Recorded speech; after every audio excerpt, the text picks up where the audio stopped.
This is the pre-show rumblage. I'm going to mute these buggers. Here we go.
Hi, and good afternoon, good evening, good middle of the night to you, wherever you may be. It is Thursday, August the 29th.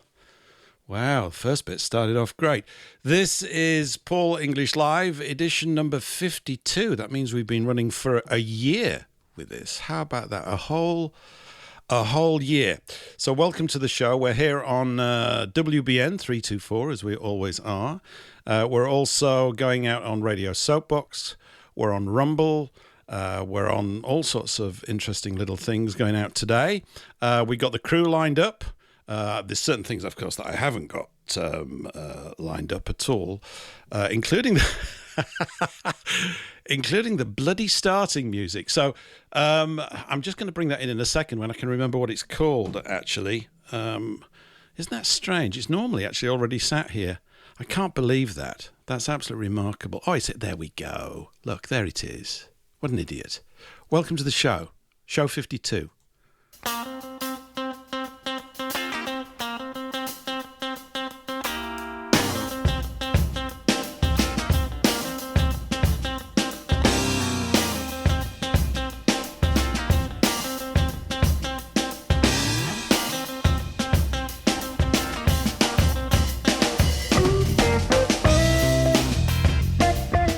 Well, I've had a frazzle of a week. I really have. And it's going to be frazzly for a few more days for me. I hope you've had a lovely, serene week.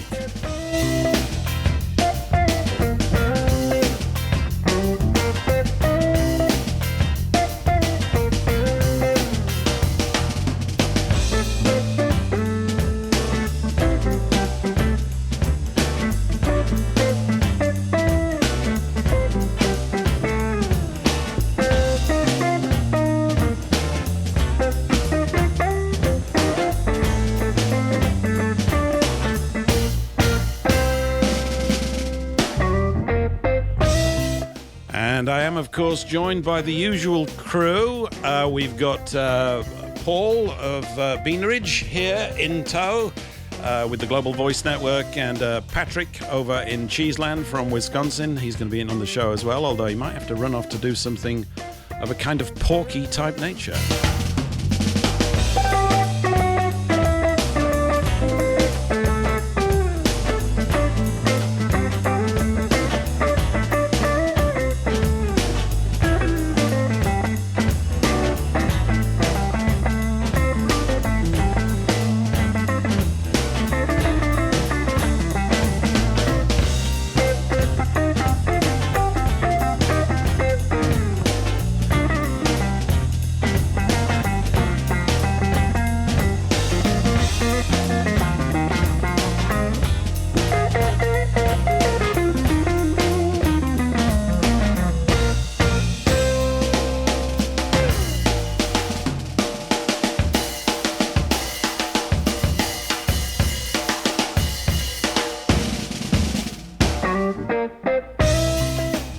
And if you thought I was allowing the music to play for quite a while there because I needed to fiddle with my technical trousers, you would be absolutely right.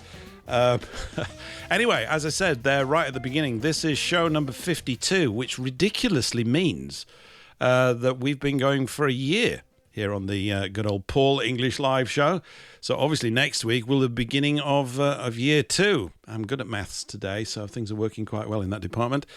I've had a tremendously interesting, domestically challenging week. I just thought you all ought to know about that. Possibly not as riveting as last week, but extremely, what's the word? I suppose the modern word would be stressful, although I don't do stress, of course. It's a modern invention.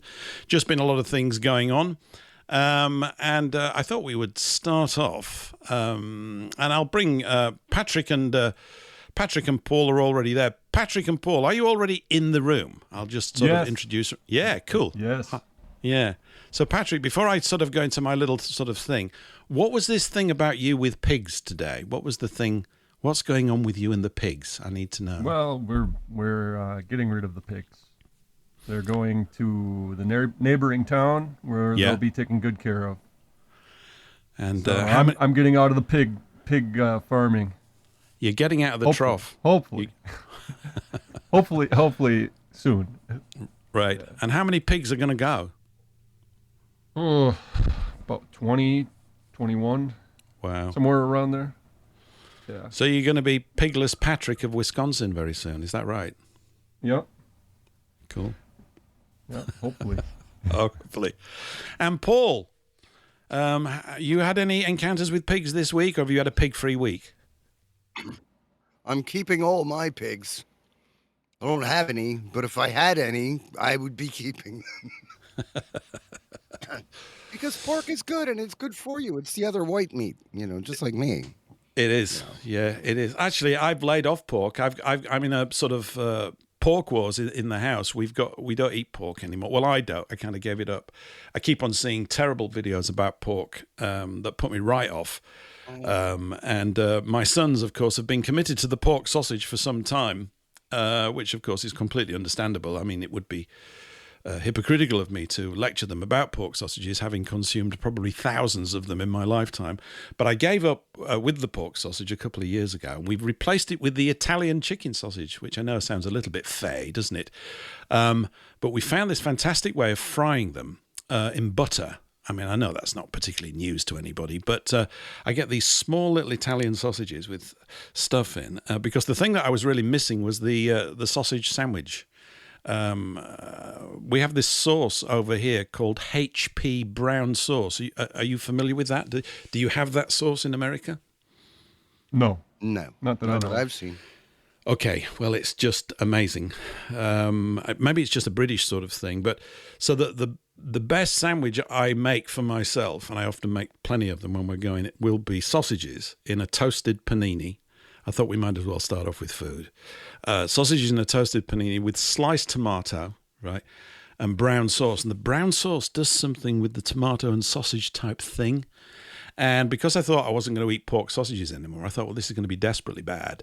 But by doing these Italian sausages and frying them really slowly in the frying pan in a bit of butter, it's just amazing. So I'm happy again. I was getting sort of pork withdrawal symptoms around this sandwich, but I've managed to find a really tremendous replacement for the whole thing, So I just thought you guys ought to really know that. And I guess maybe for Christmas, if I can get my mind to it, I'll try and get some of this sauce shipped out to you. I don't know whether you can actually get it in the US.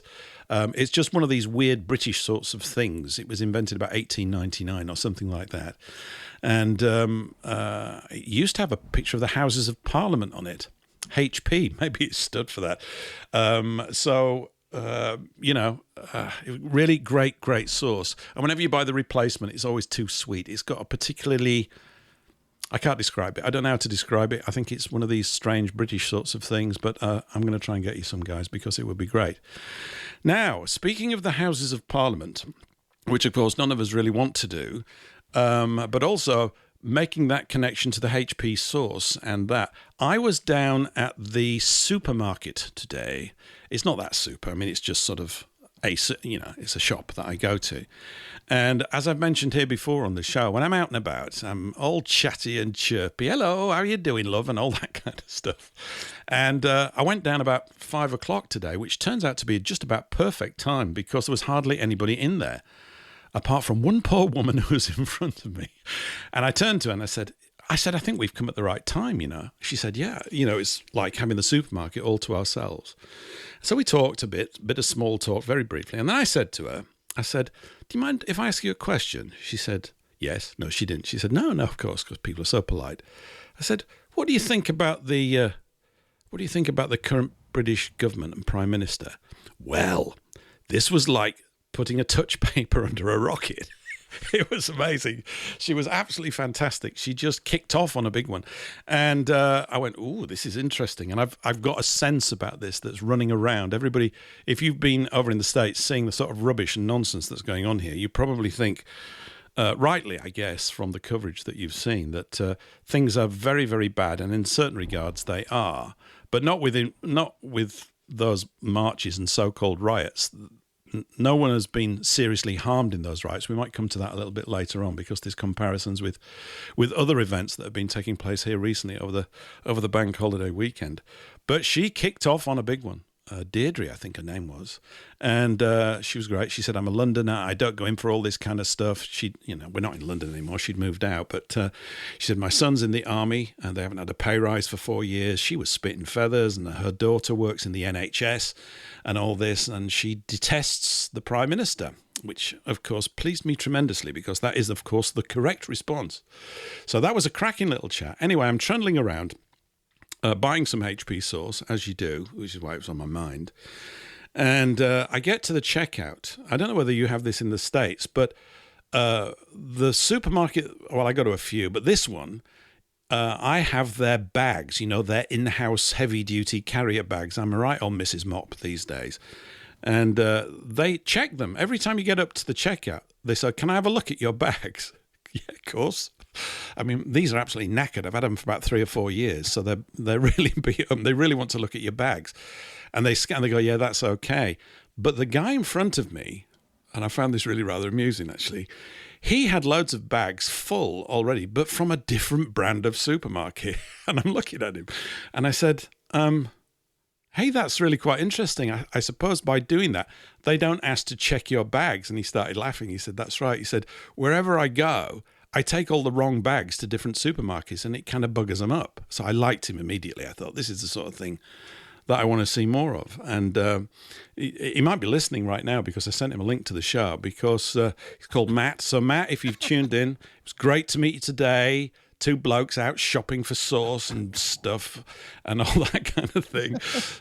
It was amazing. It was a really fantastic sort of little interaction. And then we get out, when you take your trolleys back to get your pound back, you have to put a pound in them over here. I don't know what you do to release the trolley from the trolley pool, and so that you don't run off with them and sort of whiz around in the car park with them.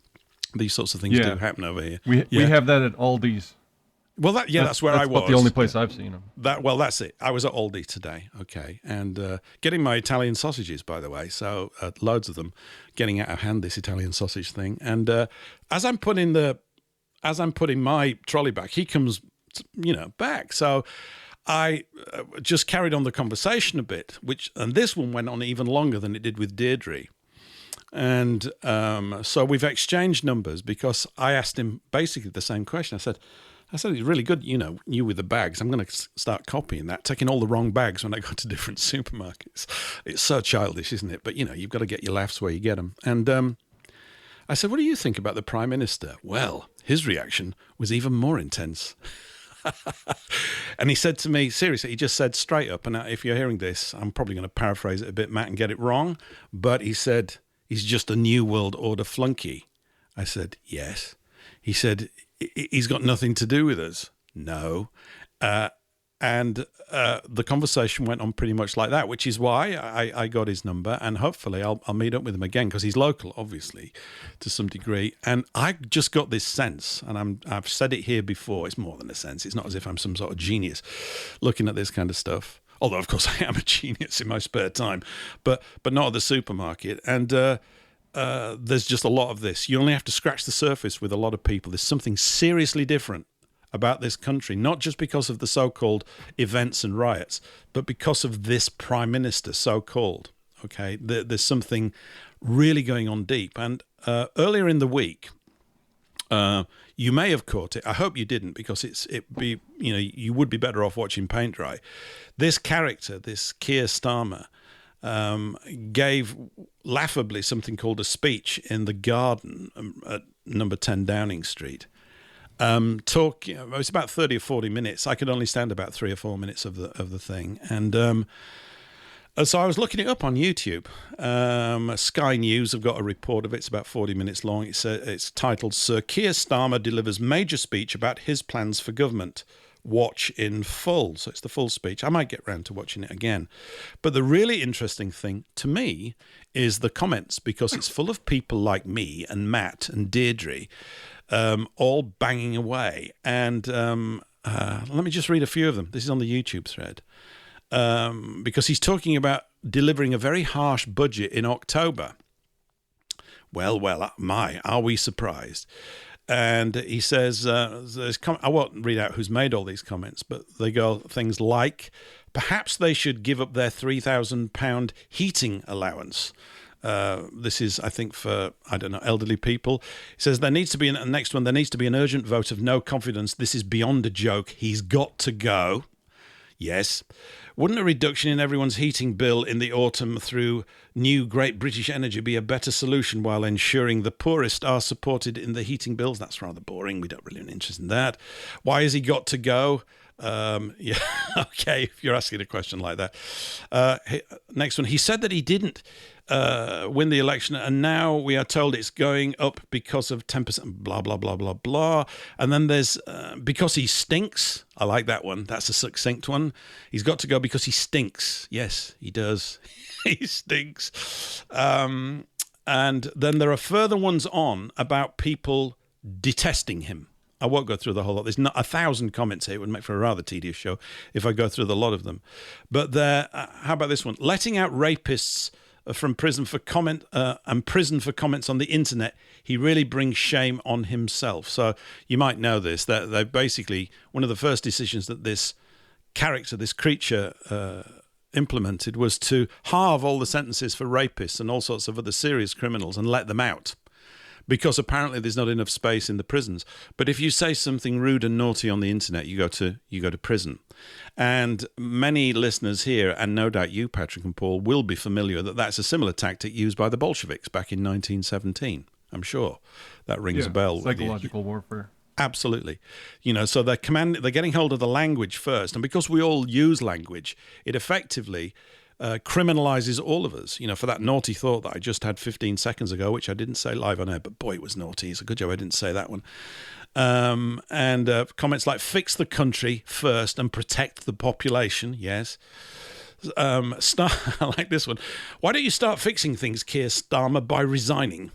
Labour is far, far worse than anyone could imagine. Yeah, I mean, he's only been in a matter of weeks.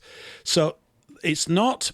it's fair to say that this individual is instantaneously detested. It's an extremely intense loathing of him. And that's what I got from Deirdre and Matt. And of course, I have to say, I share a similar sort of emotional response to him. And I've been thinking about it the past couple of days. When someone kind of overplays their hand, I'm tentatively hoping that this may well be it, because it's put a rustle in everybody's trousers to a degree that nothing ever... I can't ever remember anybody being so instantaneously disliked, by people being repulsed by him, literally, as a human being. If he is a human being, he's extremely... he's profoundly dull as a communicator. He's got like a sort of dead brain. And, of course, his policies and the things he's talking about are complete Bolshevik garbage. It's just nonsense. So what he's been threatening over here, he says it's going to be a very harsh budget, at which point, of course, I fall about laughing, because anybody that's listened in here before, one of the main themes that we have here, or that I certainly have, is this. Nearly every politician, certainly in this country, and I would say just about everywhere, is either supremely ignorant of how banking works, which is probably true, and also stupidly keep coming out with these "we're going to solve the economy" statements when they don't even understand the nature of banking. They haven't got a clue.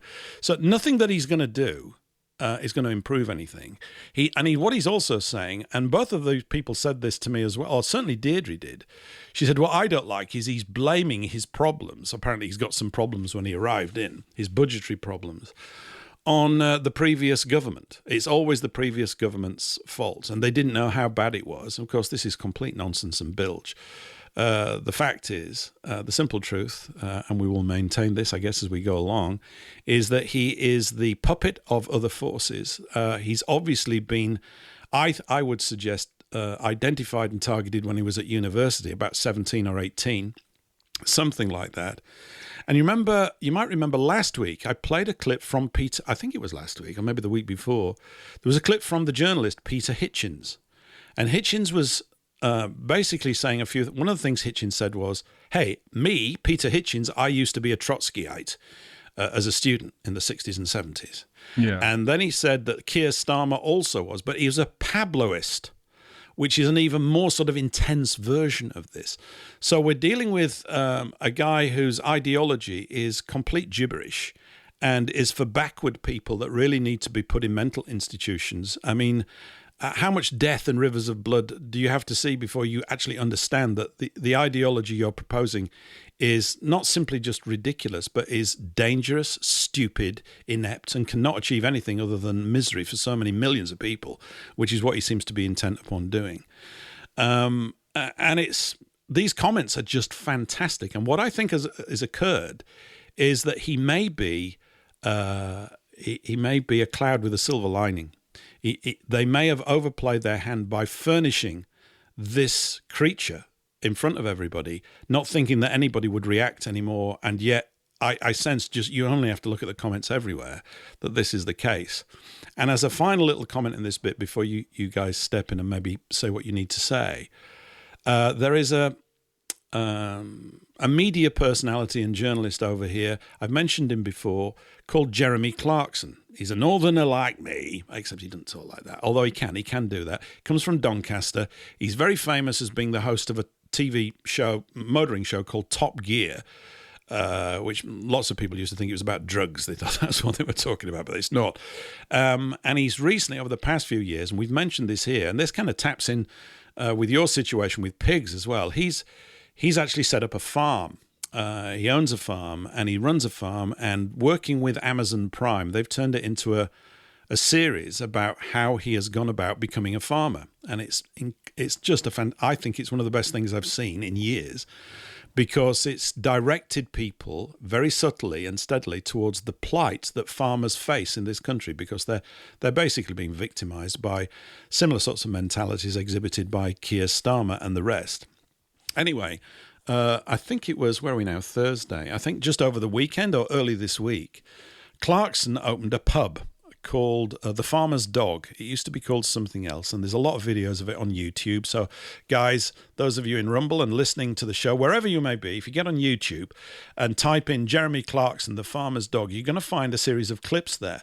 What's really cool, right, and backs up this Starmer thing is this. Before the pub had even opened, Keir Starmer was banned from the pub. And I've got to tell you, this is a big deal. And I just think all the pub landlords across England should ban him immediately. We need to make a big thing of this. He also should be barred from going onto any farms or anything. It's an amazing thing. I can't remember a prime minister being reviled so instantaneously by so many people, apart from the dweebs in the Labour Party, who are also of a similar sort of ideological mental disability. That's the only way to describe it. Anyway, that's my little opening shot. Oh, I know. Last thing I was going to say was this.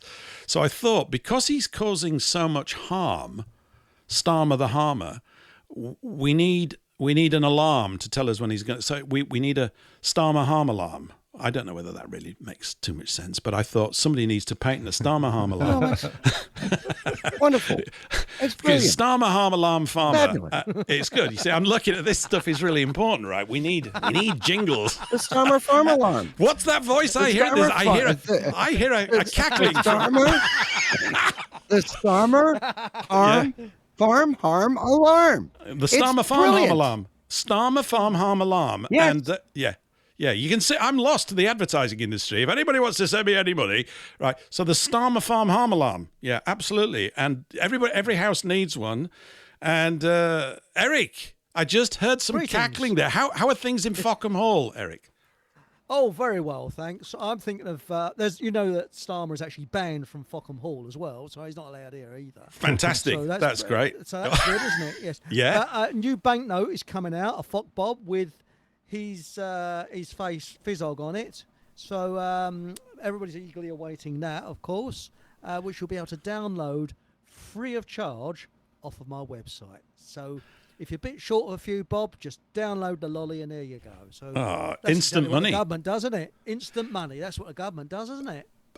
Seriously, Eric, when they put me in charge, and after those few minutes before I'm killed, I'll appoint you as Eric the Economist, okay? Because it's good. Excellent. We get EE, and we'll have a chat about all that kind of stuff, and you can come in and say that. But Yes. that's kind of what's been going on in Blighty, you American types. Really, seriously. And it's huge numbers of people just can't stand him. And it's really deep. It's not sort of a casual dislike.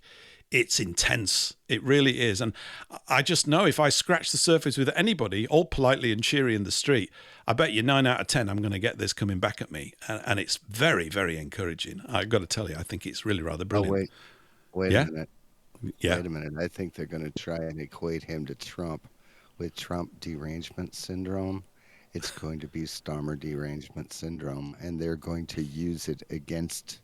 They're going to use it as the only reason people hate him is because he's standing between us and the globalists and certain death. Yeah, it's a total load of crap. I'm sorry. It's a load of caca. It is. Well, maybe there's a new medical condition that we're defining here called Starmer harm. And people are going to actually, it's a condition that you can get if you spend too much time in the presence of this creature. I've no way of describing him. He's I know, Eric, you've had a go about him and everything like that. And hopefully everybody in the comments. Hi, everybody on Rumble, by the way. And a big shout out to everybody listening to us on WBN 324 and on Radio Soapbox and Rumble. And we're on D Live. And we're also going out over the podcasting platform, which is Pod Home. So we might have some live listeners from there. And I'll try and bolt more things on as we go. But yeah, I have to say, it's been kind of a little... it's put some steam in my strides this week. And I do think they may well have just overplayed their hand. He's like an alien. He's literally got nothing to do with the heritage or the culture of this country at all. He is literally a pure globalist oaf. And he might be a blessing in disguise. He really could be. I don't know what you think, Eric. Yeah? I 100% agree. And as I said the other week, he's got a voice that's somewhere between, excuse my language, a perfumed fart and a Dalek on steroids. It's sort of, I want to do this. I am an alien. You know, and when you look at that stare that he's got, yeah. But I mean, is he actually the Prime Minister or Prime Minister of the country, or is his wife? Because I've got a feeling she might be the Prime Minister, and he's just the stooge, a bit like Lauren Hardy. He's actually because she wears the trousers, I think. So that's you don't hear much about her, do you? Which is a bit strange. No. I mean, if it's cut from the same cloth, we probably don't want to, do we? To be quite honest, no. It's. I mean, but his history he ran the sort of communist magazine at something. I can't even begin to comprehend this. I never have been able to. I mean, people said, no, it's worthwhile studying Marxism. It isn't. It's a complete waste of time. It's a reactive baby's ideology. It's nonsensical, it's stupid, and it masquerades as this great benevolent ideology when in fact you just go, okay, that's fab, let's have a look at the results, shall we? Oh, they're nothing like what's on the tin. No, it's nothing like that at all. Look, let's have a look at Russia. Oh dear, what a lot of blood. Oh, how many millions dead? 60 million? 80 million? Oh, dear. That's not very good. Let's have a look at China, shall we? Let's see how it went there. Oh, a similar sort of thing. Maybe even more dead. Not that we would know. So, lots of Chinese people dead. Doesn't work out too well, does it? Castro as well. Yeah. Castro in Cuba. I worked with a Cuban bloke who managed to get out of Cuba. Right. And he said that when Castro came to power, if you had a nice card, the... heavyweights would come along and cut it in half. Literally. Really? You were not allowed to use it if you had a nice car. because that was the sign of the the upper class, and everybody's working class. He had a nice car, but nobody else was allowed to have a nice car. And that picture of him with two Rolex wristwatches on his arm, very nice. Yeah. But the average person wasn't allowed to have a Rolex wristwatch because they couldn't afford one. So we've had a load of bunk from him as well. So when you look at it, my personal view is that you've got to find who actually finances these bozos. Yeah. And you'll be quite surprised. And Wall Street, generally all roads lead to Rome. All financial dealings and setting up of communism generally leads back to either the City of London or Wall Street. So yeah, and it seems like our leaders, there's always a parity version between the Brits and the Americans. Like when Donald Trump was president, he had Boris Johnson as the prime minister in the UK, which is they're both kind of like parodies of each other, just caricatures. Yeah, and now we Reagan. have what's that? Thatcher and Ronald Reagan were almost identical. Yeah. Well, then we have the governor of Minnesota is running as the vice president candidate of the Democrat Party, which is like your Labor Party. Yeah. Tim Walz. He looks almost like Keir Starmer, except Starmer looks like he has a comb over compared to him, to Walz. I love a good comb over. And everybody here calls Tim Walz, what do they call him? Tampon Tim or something like that, or Tampon Walz. Gosh. He allowed tampon machines in boys' lockers rooms in schools. He insisted on it. Yeah, insisted on it. He insisted on it. Sorry, but what did you say? Well, you might as well stick about your backside. And as a consequence of his support for said tampon users, we call him No Balls Walls. So either way, are we faced? Do you think we're faced with a situation now? Is the next great transatlantic pairing in the political sphere going to be Keir Starmer and Kamala? And Kamala, is it the camel? The camel. We call her the camel. Yeah. Because of the humps that occurred in order for her to gain power. So the camel. Yeah, that's going to be, wow. Really, Eric, when you just mentioned there Margaret Thatcher and Ronald Reagan, I was just going, oh, please, can we have that again? And Spitting Image and the great love affair that they portrayed between Ronnie. Do you remember that? So we used to have we had this puppet show over here in England called Spitting Image. The first iteration, it's savage. It really was incredibly vicious political satire. And they used to make these grotesque puppets, massive exaggerations. And they built up a theme at the time that Ronnie and Maggie were having this love affair through all these sketches. It was hilarious, all this kind of stuff. But, looking back on it now, I'm thinking, wow, they were great intellects. And at the time, I remember they were mocked mercilessly. I mean, I know a lot of people who absolutely detested Margaret Thatcher. I wasn't one of them. I wasn't sort of politically interested, to be quite honest. I just thought what happened with the miners and stuff was completely out of order. But I kind of understood where she was coming from. She had the unions, of course, had been communized and were getting completely out of.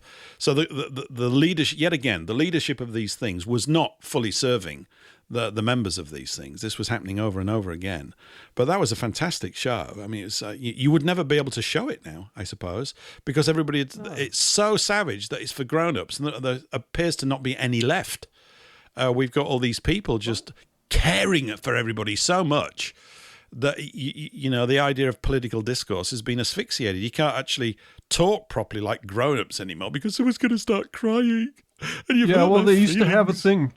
They used to have the fairness doctrine here in America, where if you had a viewpoint on your radio station or television station, you had to have an opposing viewpoint invited on to challenge it.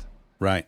And nowadays, they don't have that. They got rid of it under Clinton, and it was on its way out before that. I think it might have even been out in the 80s during Reagan's time. But they had a lot more debate and willingness to debate. Now it's, we've got our liberal station, and then we've got our conservative station, and then we don't invite anyone on from the opposing side to debate our view, and we just, all it is just mockery of the other side, and there's no real dialogue between anybody. Nah. Which is terrible. Terrible for, if you're going to have a democracy, at least you have dialogue, but it's just ridiculous. I know.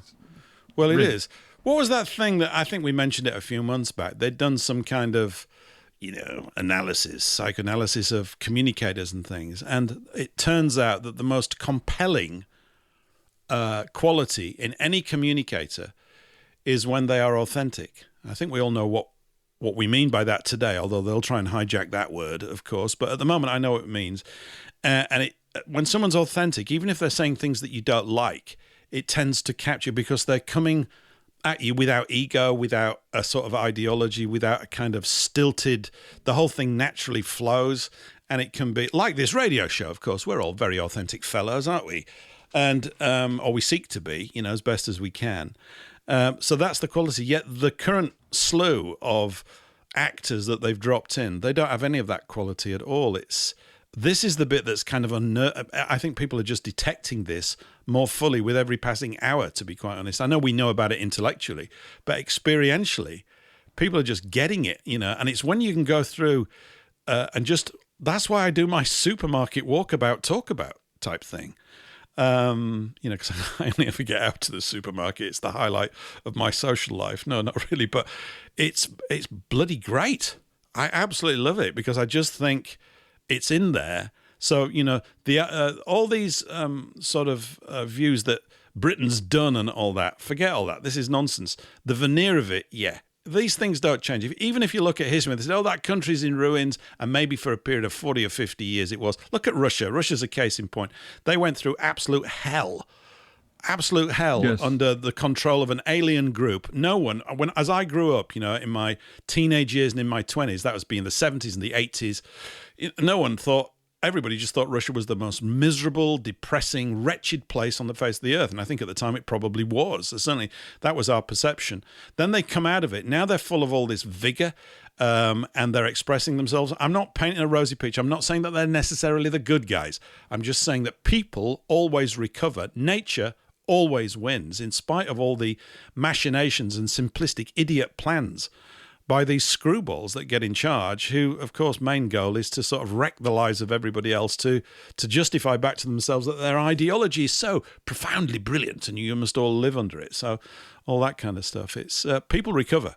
So Britain's not dead. And in fact, like I'm saying, I'm going to repeat again, I think they've overplayed their hand. This is why I'm feeling rather energized by this. This guy really could be a gift because he's so detestably repulsive. And what he's saying, he's just lied. They promise the big lie. It's like instantaneous going back on promises, like within a matter of minutes almost of getting elected. He said there would be no increase in fuel prices for old age pensioners. This is a complete lie. They've actually got rid of the support for them over the winter. They're going to have to pay more money and they're going to attack the pensioners. People who've done most of their work in life and just want some peace at the end of it. Well, you're not going to get it with these oafs, these people. They don't want you to have it, do they? So anyway, so we have been drawn into political discussions, but this is because I think the ground's looking pretty I think it's going to get worse before it gets better. But the worse it gets, the more it's going to, I think it's bound to get better. There's got to be a reaction. The pendulum is going to come back. And I hear and see that reaction in the body language and the tone of these people that I'm speaking to. They're animated. They're not, oh, yeah, well, isn't it bad? It's not like that. It's like, I go, there it is. There's the fire. It's in there. It's just getting stoked. It's getting stoked. I can feel it. It's coming. The enemy wants us to forget that God's on our side.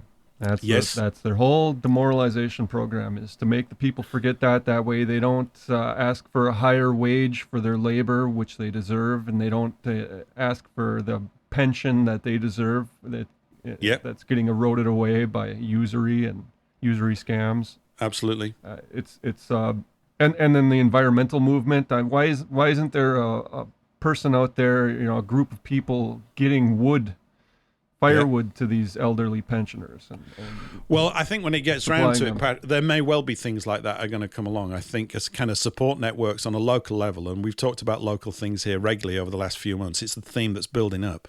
It's absolutely the way to go, and for us to just effectively restore the law. That's the new phrase, okay? We want to restore the law. The next question, what do you mean by the law?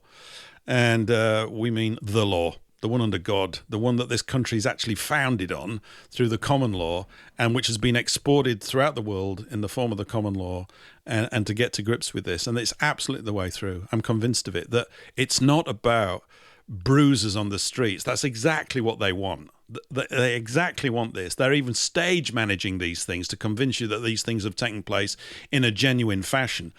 But the place where we can really deal with it peaceably, and I think hopefully with a great deal of effectiveness, is the law. And I came across something the other day. I was listening to an interview. I think it was there's a chap, I've maybe mentioned him here before, over here, not far from me geographically, a guy called Richard Vobes. He does a lot of broad-based interviews, really very entertaining and touching on many of these things in a way that makes them very accessible, I think, to a larger audience. Certainly his viewing figures and subscriber base on YouTube would indicate that. He was talking to a chap from Australia the other day about the law, and I've only watched about half of it and only half watched it. I've got to get back to it.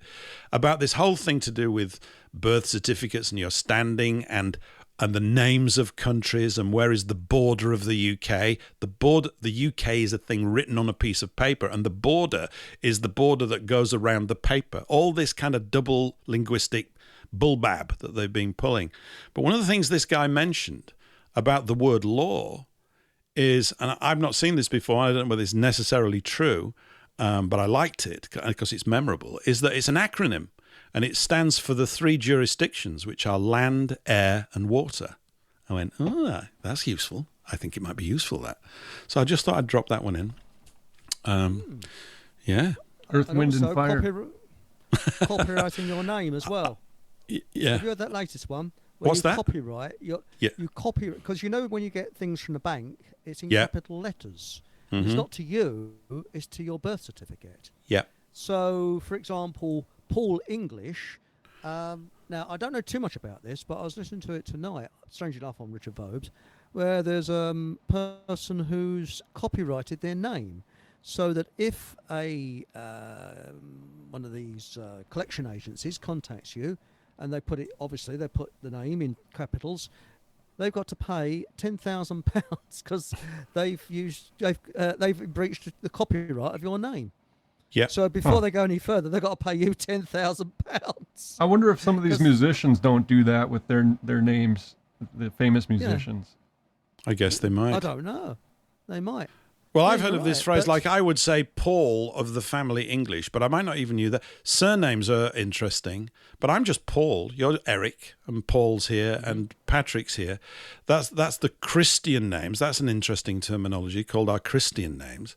Yeah, or given names. Yeah, and it was a very interesting discussion. I mean, it was going into unpeeling the machinery, the verbal and documentary machinery that they've built up around us that basically put you in a position of entrapment from the moment that you're born. Some very interesting things, like in the Bible, Adam names all the creatures. It's who does the naming. And one of the things he was talking about is who names the baby? Well, it's the mother. And by naming it, you claim it and it's yours. And then who owns the baby when it's born? It's very interesting because, for example, and I'm going to bugger this up because this is an incomplete comment. I've got to really watch the rest of it. But when a baby girl is born, that baby girl is born with all its eggs already there. So where did the eggs come from? Well, they came from her mother. Right, so the line is that the grandma owns the baby because the grandma produced the eggs in the woman that then produced the baby. This is how they work, all of this kind of stuff. And I think we've also, probably many of us have heard that in hospitals, they're very, very keen to get you to sign birth certificates quickly and this, that, and the other. And there was also a discussion about placentas, right? And about them being literally, or the baby, that thing worth your weight in gold. Well, that's literally how they calculate it. So this is that kind of occult, hidden processes that have been extant for hundreds of years, which they've built up as this kind of psychological slave space in which people are mystified. And for the first time, I'm really getting enthusiastic about it, because I'm beginning to see, and certainly with Peter Hughes here a few weeks ago, we're beginning to see in a practical way that if we can simplify it and get it across to a lot of people, it appears that there's something that brings them up short because they're in obedience to higher forces. There's something going on that maybe has been explained by someone that I've yet to listen to or whatever, or maybe we'll even get them on the show to really go through this kind of stuff about why it's such a complicated kind of arrangement. And of course it's obscure and weird to people, including me. I accept all that, so all part of the process, isn't it? Yeah. It's deliberately complicated so that the average person doesn't understand. Mm-hmm. Why do you need an accountant to do if you're self-employed, not self-employed so much, but if you say got a limited company, you've got, by law, you've got to have you've got to have an accountant to work out your accounts each year. Why is it so complicated? But I don't know if any of you, Ronald Reagan, back to Ronnie again, he did say some comments which are really fantastic, really good. And one of them was the most terrifying sentence in the English language is, "Hello, I'm from the government and I'm here to help you." Yes. And I think that is a very terrifying... I agree with him, that is a very terrifying sentence. But I don't know if anybody's been watching Brits that have emigrated to Russia. They've been doing blogs on YouTube from Russia. Mm-hmm. And there's a Scottish chap, he's a teacher, I presume he's teaching English because he can speak Russian, and he's in Moscow. And I was absolutely shocked how, I look, as you and I, Paul, we're a similar age, we look back on the former Soviet Union and think it was the most dreary, miserable place ever. Moscow looks years ahead of London, and he said everything works here. He said the roads are silky smooth, but the one thing he did come out with, which was interesting, he said he worked out 46% tax in this country, and in Russia he pays, even though he gets a lower wage in Russia, it's made up because he only pays 13% in tax. Yet he says they've got a health service that works. Everything works. He said where in Britain everything's fallen to bits. Yeah, everything seems to work. It's just incredible. And Moscow is my favorite city that I've been to. Really? Oh yeah. Really? The only trouble is it doesn't have a very long summers, does it? That's the problem. Well, yeah, it's the northernmost city in Europe, or I think compared to the Nordic countries. It's Hasn't Putin invited anybody that wants to come to Russia to live free? Come on down. That's right. Yes, any European that's sick of this woke garbage that we're going through, you don't have to speak Russian, but you will be welcomed in. So Paul, I think I saw something where he was offering the opportunity at a good price for American farmers to move out there and get farmland. That was kicking around a couple of years ago. Do you remember something to that effect? I think that was going on. I remember something to that effect, and I've followed a few American farmers that went out to Siberia, and it's tough, but they allegedly give you a portion of land. It's like 40 acres and a mule that we used to have here in America for freed slaves. But it's. I don't know how much of that is myth and how much of it is actually true, but it sounds nice. A lot of South African and I won't say Zimbabwe, we say Rhodesian farmers have taken up the challenge and have gone there.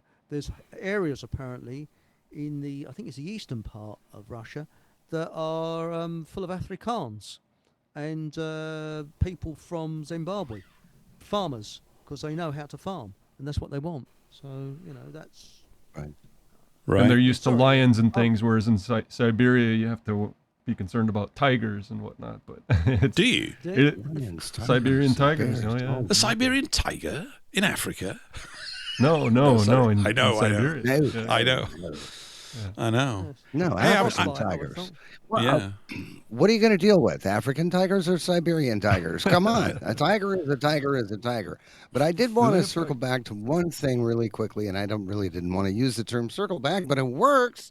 Yeah. Is the Jews get their herediment from the mother, which makes perfect sense because throughout all of the generations of mothers and daughters, the same eggs get passed down from mother to daughter to mother to daughter to mother to daughter.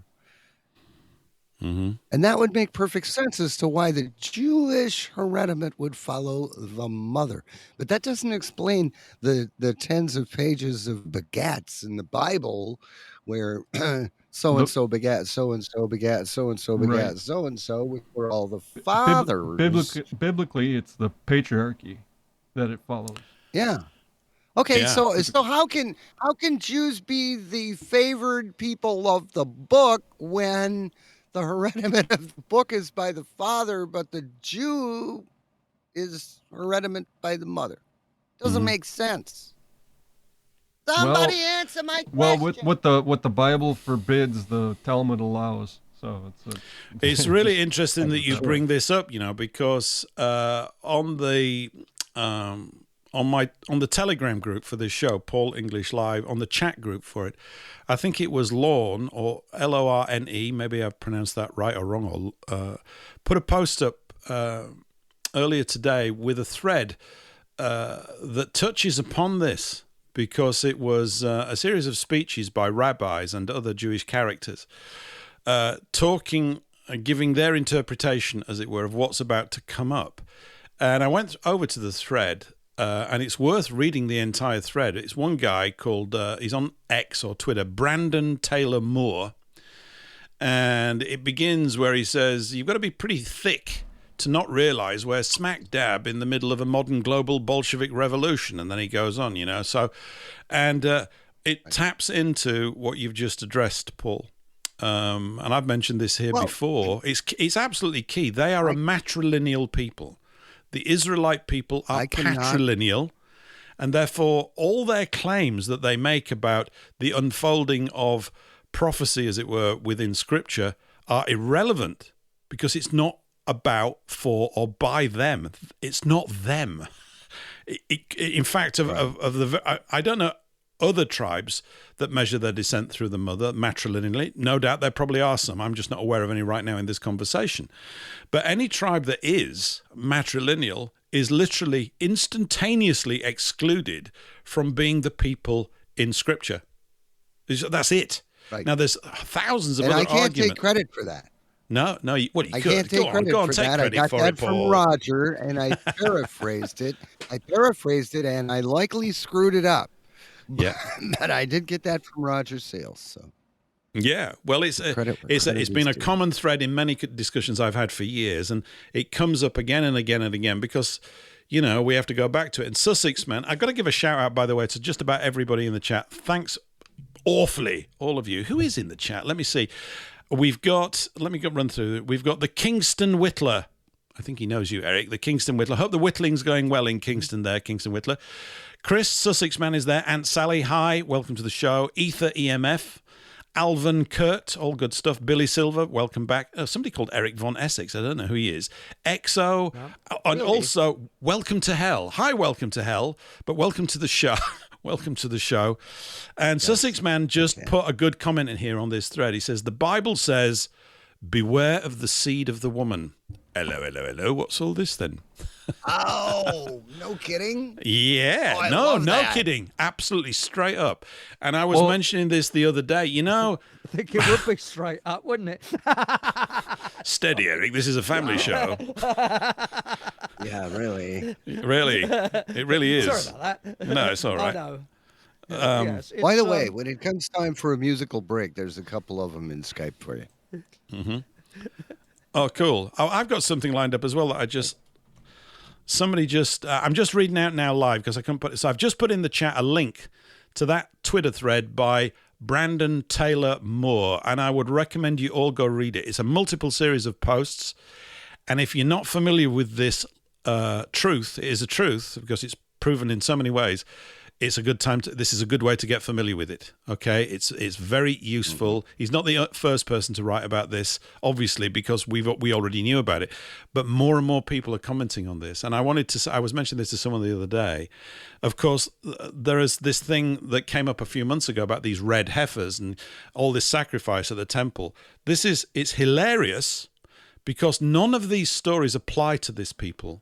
It's got nothing to do with them at all. So when they're talking about the return of their Messiah, they haven't got one. No. They've got the Talmud. They haven't got one. It's complete gibberish. Yeah. I was talking with Brother Nathaniel on X.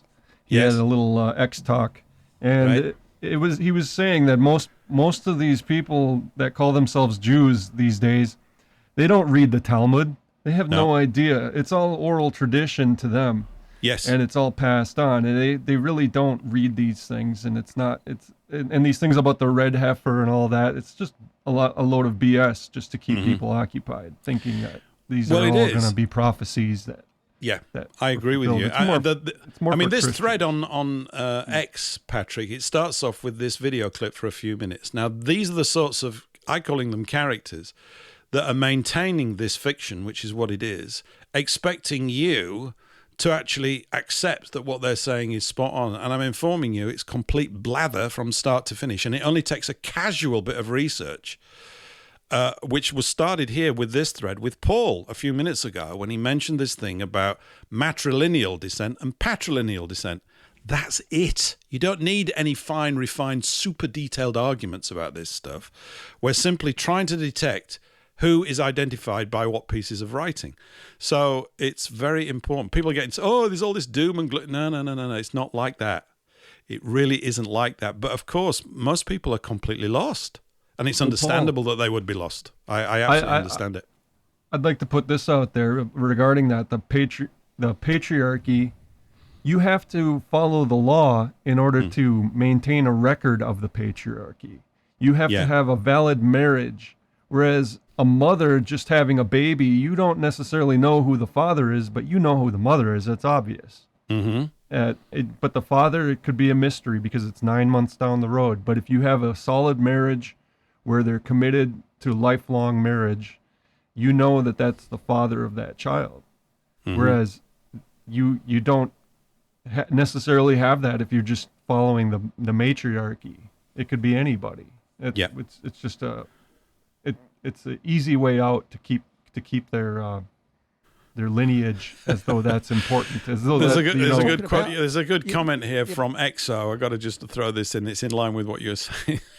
Your comment with Brother Nathaniel. Exo writes, most Muslims and Jews are too busy talking about the day they'll manage to buy a Lamborghini, in my experience.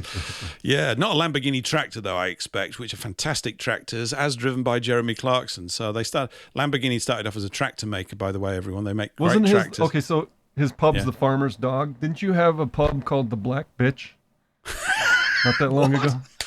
Well, there's this pub that was causing a lot of controversy because apparently this black dog, female dog, had miraculously given food to her master, and somehow it's quite an old tavern there. Right. I forget. I'd have to look it up, but I remember this was a big controversy that they had to change it because the name sounded so, it sounds racist, right? Well, it's a little bit strong, isn't it? It's got its. What about that pub in the 50s? West Lothian. What about that pub in the 50s that was called the Ship and the Shovel? Think about it.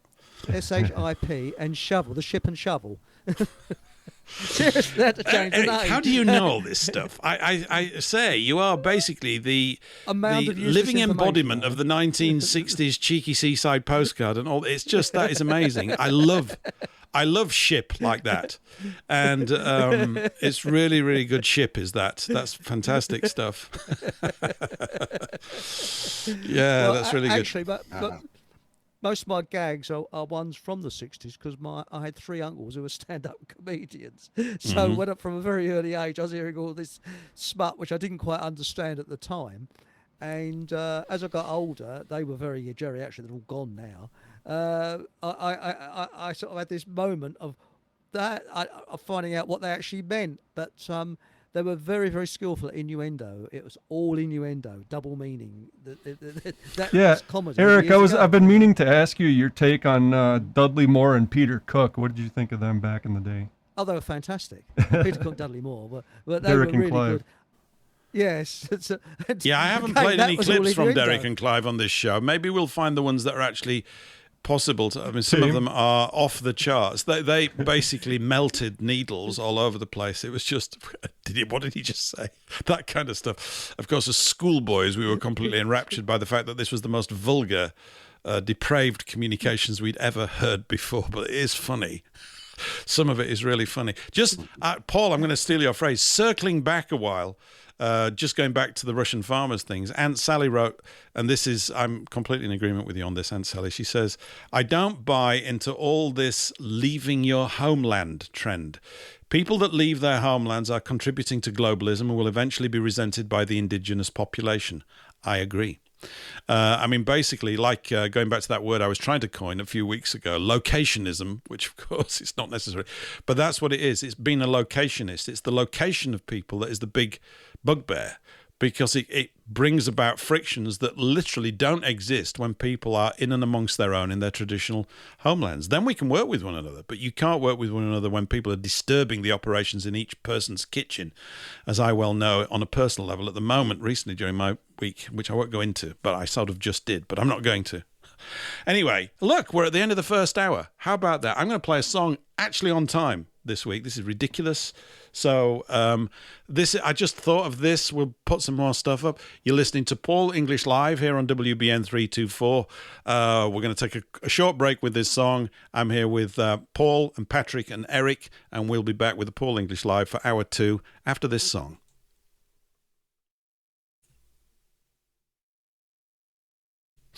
Which of course is not playing because that's what I do, you see. So hang on. Now, I want someone to press my buttons, as the actress said to the bishop. Here we go. This one. Oh, good Lord! I know. I still can't look. I still can't press the right button. It's terrible, isn't it? Isn't this sad? Here we go. This is a good one. It's been worth waiting for, I hope.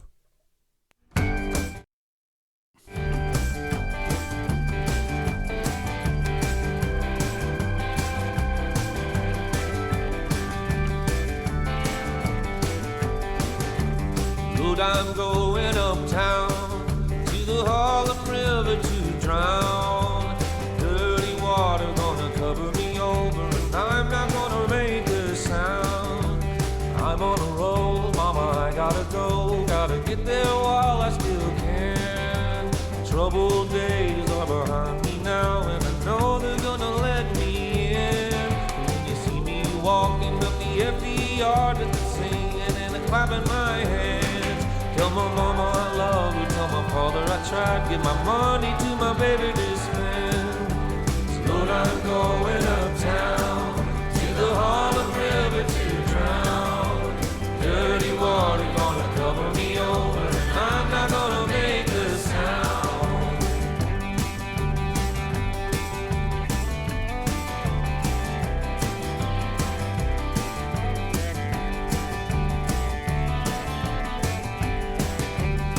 Times come and they go. Even a good man will break. He'll let his troubles bury him whole, even though he knows what's at stake.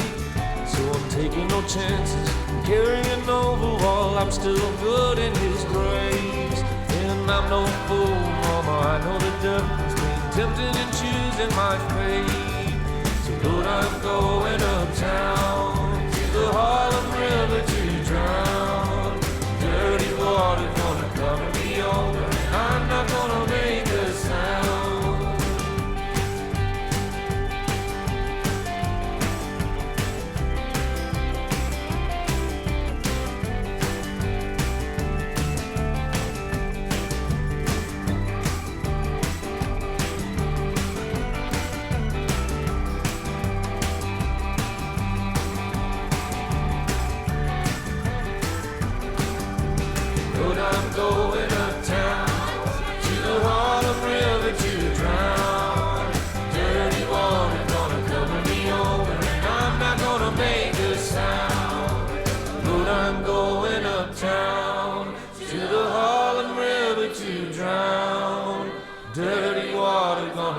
me over, and I'm not gonna make a sound. 3-4 radio, stop them, stop them. Attention all listeners, are you seeking uninterrupted access to WBN 324 Talk Radio despite incoming censorship hurdles? Well, it's a breeze. Just grab and download Opera Browser, then type in WBN324.zil. And stay tuned for unfiltered discussions around the clock. That's WBN324.zil. The views, opinions and content of the show hosts and their guests appearing on the World Broadcasting Network are their own and do not necessarily reflect those of its owners, partners and other hosts or this network. Thank you for listening to WBN 324 Talk Radio. And welcome back to Hour 2. We're also going out on Radio Soapbox and we're on Rumble. And if you want to pitch in and join in the chat on Rumble, which is always pretty lively, go over to paulenglishlive.com. You'll see a Rumble link there. Click it and it'll bring you over to the live broadcast as we run it over Rumble. And if you want to get something off your chest, you can type things in there. And if you want to even talk or call in, you'll find a link to that, to our sort of live studio. You'll have to come in over the internet, of course, but you can do it on your mobile phone if you've got a browser on it. You go to paulenglishlive.com/call, CALL. That's paulenglishlive.com/call. And you can come in and say a word or two, maybe 5 or 6 words if you can get a word in edgeways. Anyway, guys, welcome back to Hour 2. Hope you've all powdered your nose and girded your lions, that kind of stuff. Yes, sir. Yes. Well, I want to thank Eric because I've really, really been enjoying my subscription to the Falcom Sentinel, the periodical paper. I've been really enjoying it, particularly one story. I love the story about the guitarist. You remember that story, Eric? Is he gone? Where is he? No, I'm still here, Oh, but no. it keeps cutting out. So I remember that? And that's all I got, you see. I didn't quite hear the rest of it. So. Oh. Yeah, okay. Sorry, Paul, Do you can remember the story of the guitarist? No. It was in the remember that Falcom Hall Sentinel, your paper, your newspaper. Oh, the Falcom Hall Times. Anyway, Yes. yeah. Anyway, the story goes, as a guitarist, I play many gigs. Recently, I was asked by a funeral director to play at a graveside service for a homeless man. He had no family or friends, so the service was to be held at a pauper cemetery in the back country of Falcom Hall. As I was not familiar with the backwoods, I got lost. I finally arrived an hour late and saw the funeral guy had evidently gone and the hearse was nowhere in sight. There were only the diggers and crew left, and they were eating lunch. I felt badly and apologized to the men for being late. I went to the side of the grave and looked down, and the vault lid was already in place. I didn't know what else to do, so I started to play. The workers put down their lunches and began to gather around. I played out my heart and soul for this man with no family or friends. I played like I've never played before for this homeless man. As I played Amazing Grace, the workers began to weep. They wept. I wept. We all wept together. And when I finished, I packed up my guitar and started for my car. Though my head hung low, my heart was full. As I opened the door to my car, I heard one of the workers say, "I ain't never seen nothing like that before. And I've been putting in septic tanks for 20 years. Apparently, I'm still lost."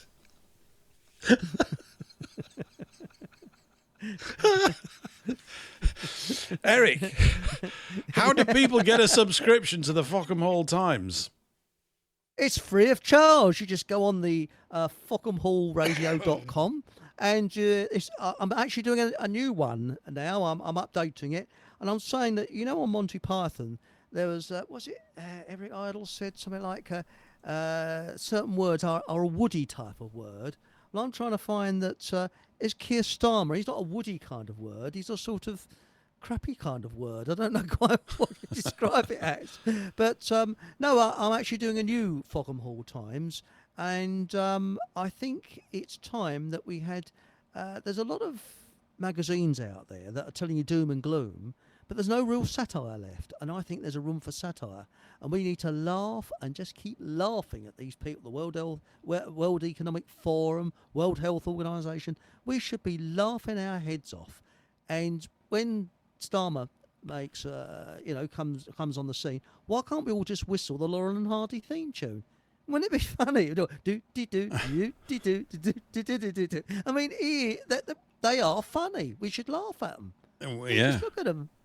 That was nicely read, Paul, by the way. And yes, thank you. It was. Yeah, Eric, give out the URL. You might want to even type it in the chat. What's the URL again for people to go? That's very kind. Yeah, no, please do it. FockhamHallRadio.com. And Fockham is spelled F-O-C-K. Great. H-A-M. Yep. Hall Radio, all one word, .com. And it take a hell of a long time to do the Fockham Hall Times. That's why I haven't done one for a long time, because it is very time consuming. But I don't see why people should pay for it. Why not? They can download them free of charge and have a good laugh. They're a little bit out of date, but you can have a good laugh. Yeah. No, that's cool. So listen, if there's any satirical writers out there listening to the show, get in touch with Eric, will you? I need to start doing some writing. I won't mind getting stuck in it. It's just finding the time.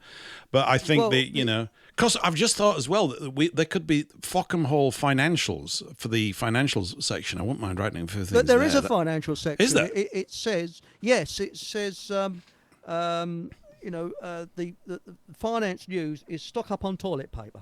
That's the thing to stock up with, because let's face it, those in the Houses of Parliament, when they see how people are waking up to what's going on, they're in the toilets most of the time, and I know that the senior civil servants, because the great line of cars is underneath, number 10, run down there and they say, come out, there's a crisis up here. And there's a voice coming back from Keir Starmer saying, it's a crisis in here and all. So, that's the thing. Stock up with toilet paper. That's my advice. That's or have shares in toilet roll manufacturers, because people will be stocking up pretty soon with what Keir Starmer's going to come out with. So there we are. See, finance advice. Also, the editor is going to be a cat. A cat? Really? A cat called Roger. Yes, his surname is Ring. Yes.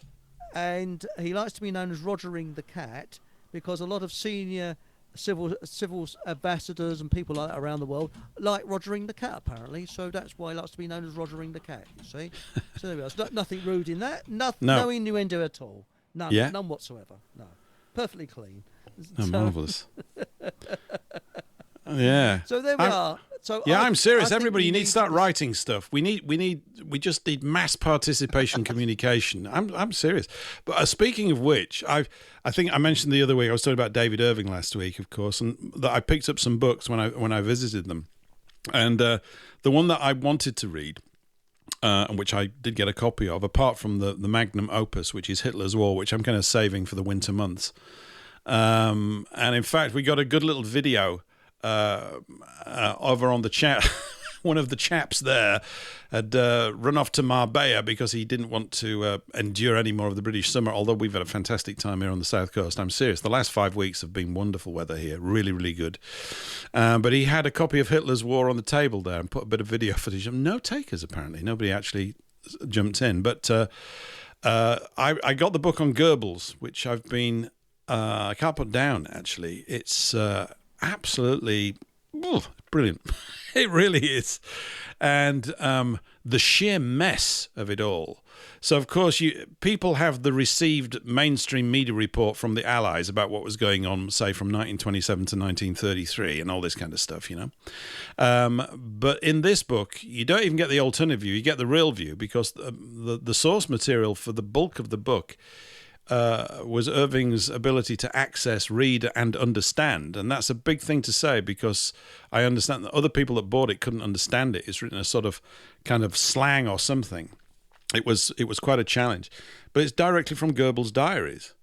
And one of the things that I've marvelled at, or been really intrigued to see, was the sheer mess of it all, and the sheer violence of it all. So we know about, in shorthand, the street battles in Berlin between the SA, which is that wing of the National Socialists, and the Communists. And you think, okay, it's just a few punches. It's not. It's permanent killing for years. I mean, there's just a lot of people getting murdered, shot, smashed in the face, stabbed, burying people.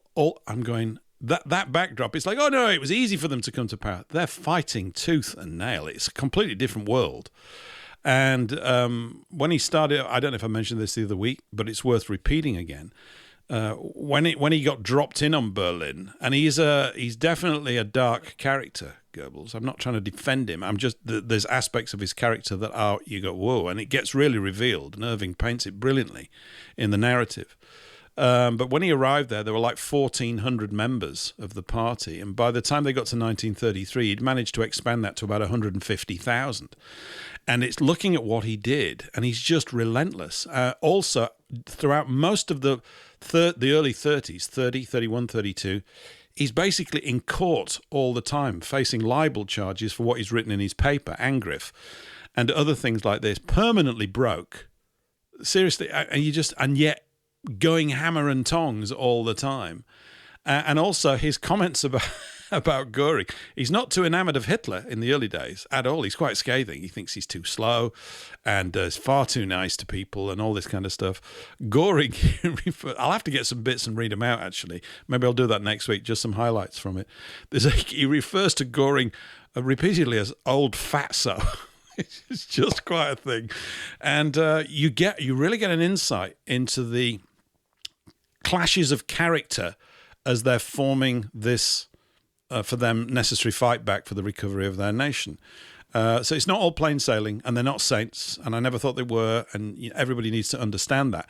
Those were very, very tough times, and they were getting killed, so they would kill. It went both ways. So, I mean, I remember seeing the things about the street battles and all this, that, and the other, and you think, oh yeah, it's just a few punch-ups and people going to the hospital with a broken jaw. No, a lot of dead people, a lot of funerals, people just being killed, attacked, ambushed.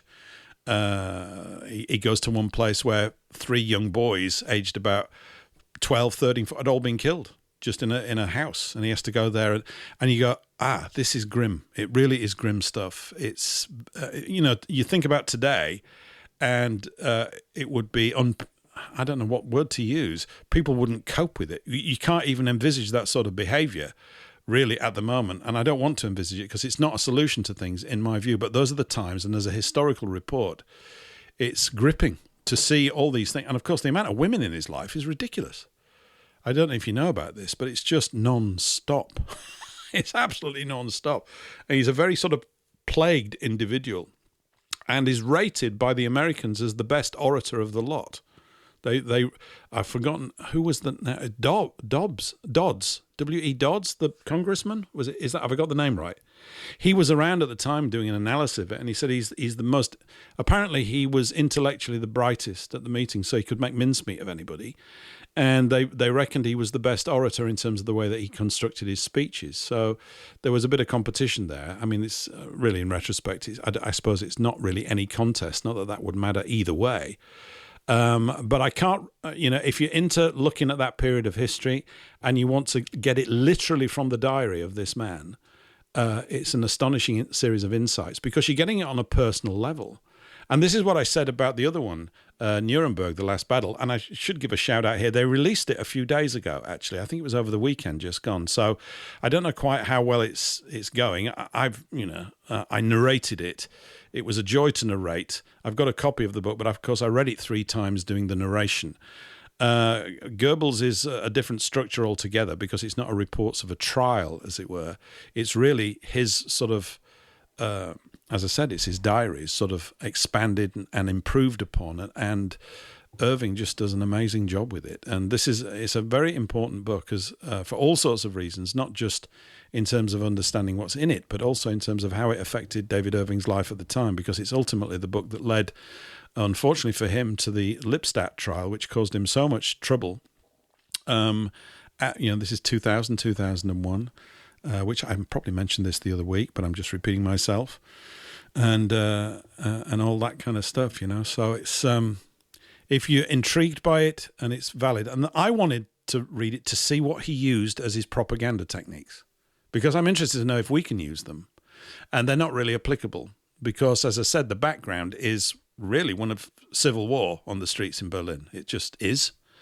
That's what's going on. We don't live in those times, and I don't think that that's really going to provide a solution at all. It's completely out of my hands, of course. People that are going to pursue that, if there are any, will do so, irrespective of what my view is. But it's just an insight into really a world of obviously nearly 100 years ago and what they had to deal with. Quite amazing stuff, and particularly the sort of controlling what I suppose Hitler would refer to them as the rough lads.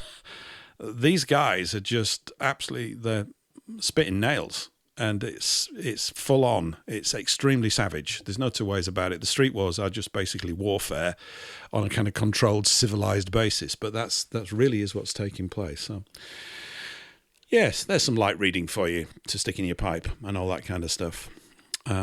Oh, yeah, light reading. No, I'll take care of that in the weekend. No problem. No problem. It is, it's all that kind of stuff. Anyway, swiftly moving on. I mentioned, Paul, I think just before the show, this is just a clip that we're going to just jump all over to something.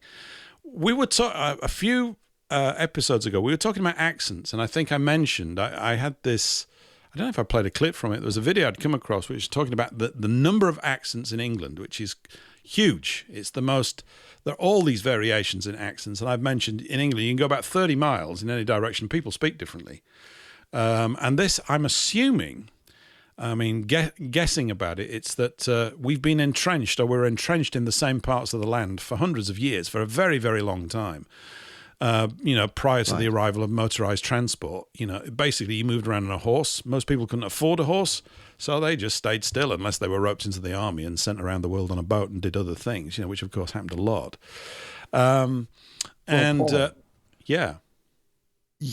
You're completely letting the air out of my balloon. I mean, I always thought it was like completely uncanny how Brits could always identify what part of Britain anyone was from, just by the accent. Mm-hmm. But now what you're telling me is that they're so tightly encapsulated that everybody knows where everybody else comes from because they've been exposed to the dialects of the different places.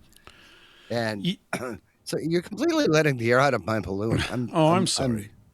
I'm telling you, I didn't sign on for that. I didn't. I thought this was going to be a happy show. Yeah, well, maybe who knows? Maybe there's going to be a rainbow coming up. I shouldn't have said that either, should I? But, maybe we're going to get some light at the end of the tunnel with all of this. But, there used to be, there's the basic accents of the nations. There's Welsh and Scottish and the people of Ireland, and the Northern Irish accent is different to the Southern Irish. And we've got the people of Cornwall with a very distinct lilt and twang, and the people of Somerset and Zyder and all this kind of stuff, and people up north that speak flat, and then the people from Blackburn that roll their R's, and they're like that. And I love the Blackburn accent and all that kind of stuff. But somebody sent me this the other day. So thanks, Helen, for this. You know who you are. And this is an American lady. Just listen to this. It's called The Origin of the Southern Accent. And let me just, before I just press it, let me just make sure. Yeah, that looks as though it's going to work this time, because it's a bit embarrassing last time, wasn't it? Here we go. Listen to this. According to linguists, we're the only people left in the United States who generally still sound like our ancestors. Because if you listen to native-born Southern speakers, the average Southerner tends to sound more like this, what we call this Moonlight Magnolia's drawl. Because if you speed up that Southern drawl, over time it rapidly becomes a British accent.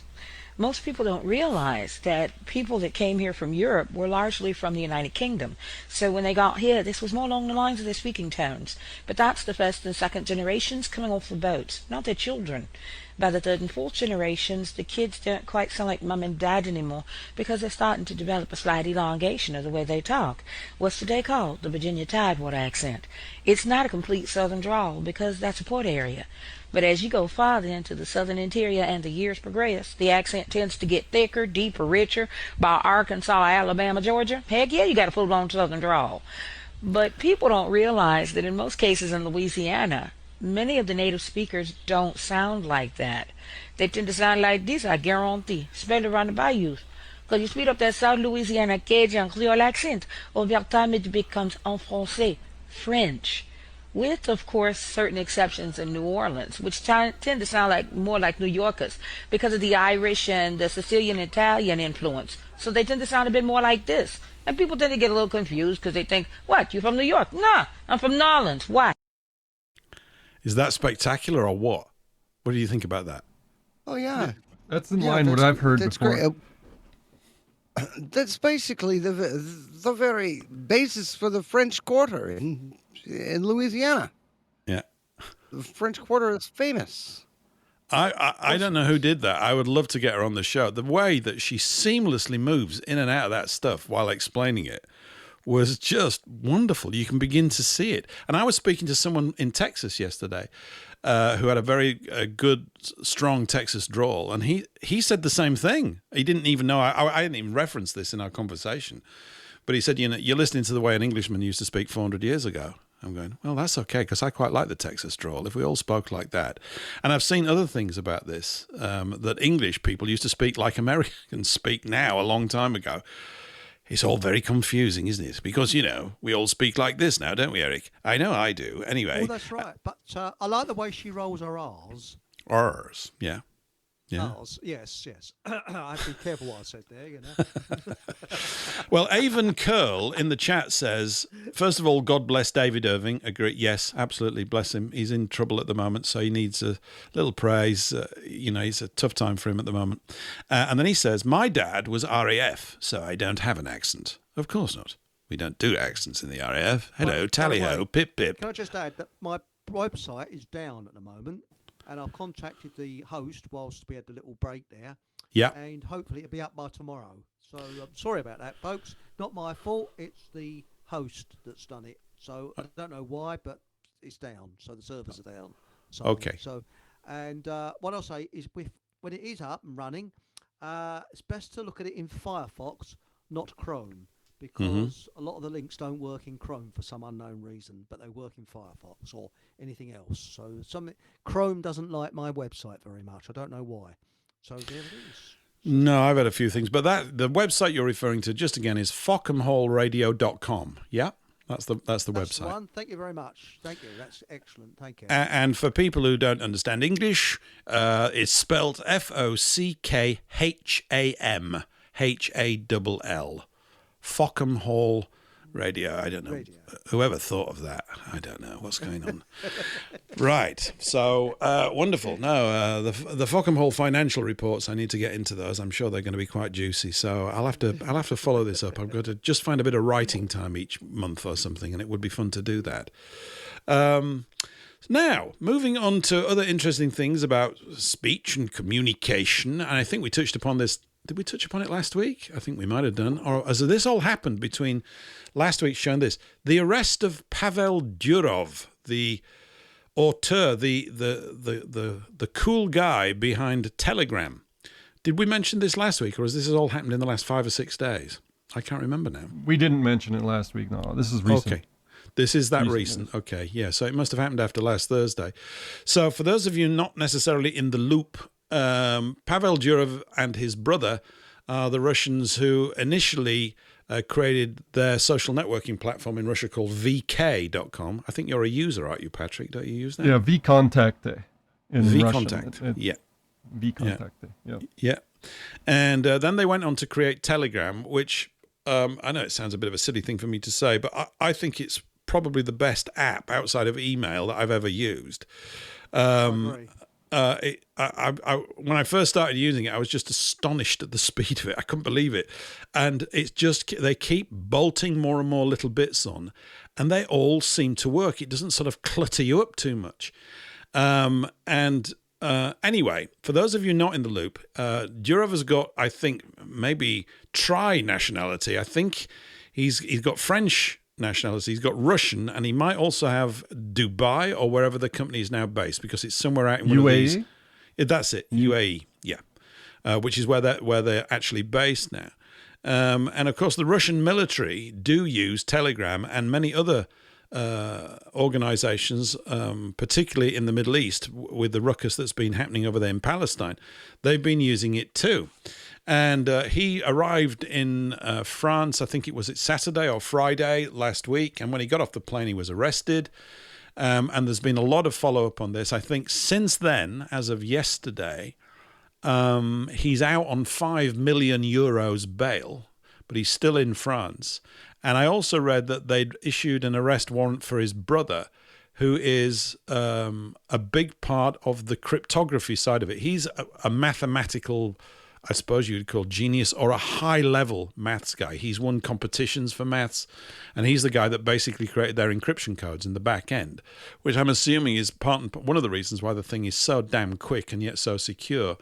Anyway, I suspect the hand of the usual suspects in all of this. I've got a little sort of tweet here. I think it's a tweet, or an X. What do you call them? You call them an X now? They used to be called tweets. From somebody called Jackson Hinkle in America. And this is just a sort of part of the background for it. He writes, anti-Israel hackers who stole gigabytes of sensitive Israeli data have been publishing the classified information on Telegram. Telegram refused Israel's request to censor them.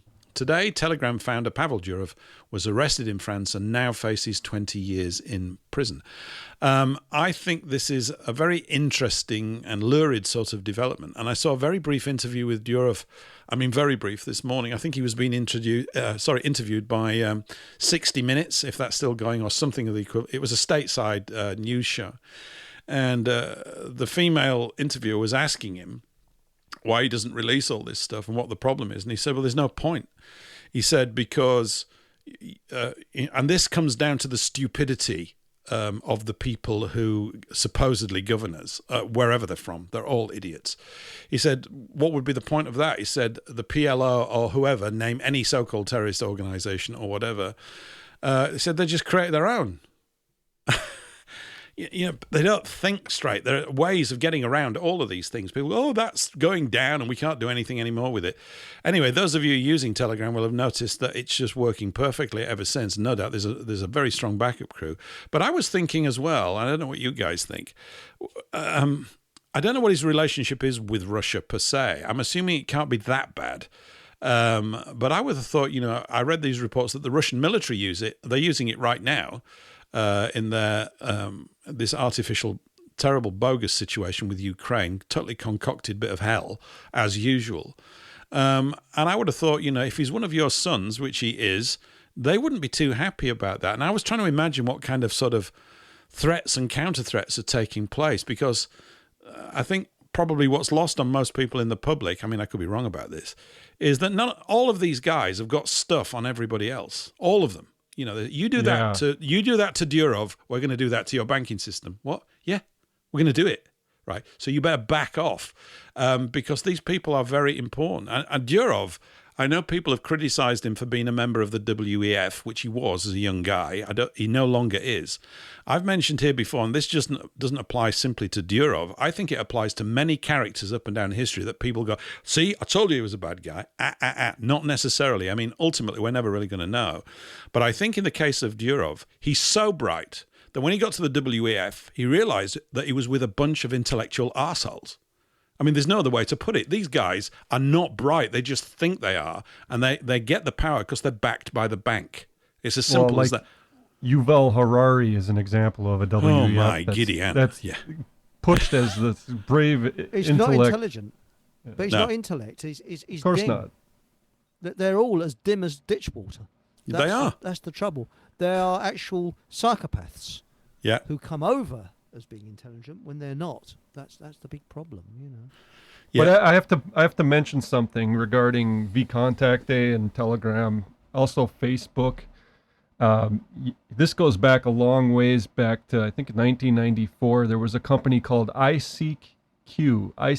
Yeah, I remember that. Yeah, and ICQ. And that's what all of these apps are based off of, whether it's Facebook, vContact Day, Telegram, iMessage on the iPhone.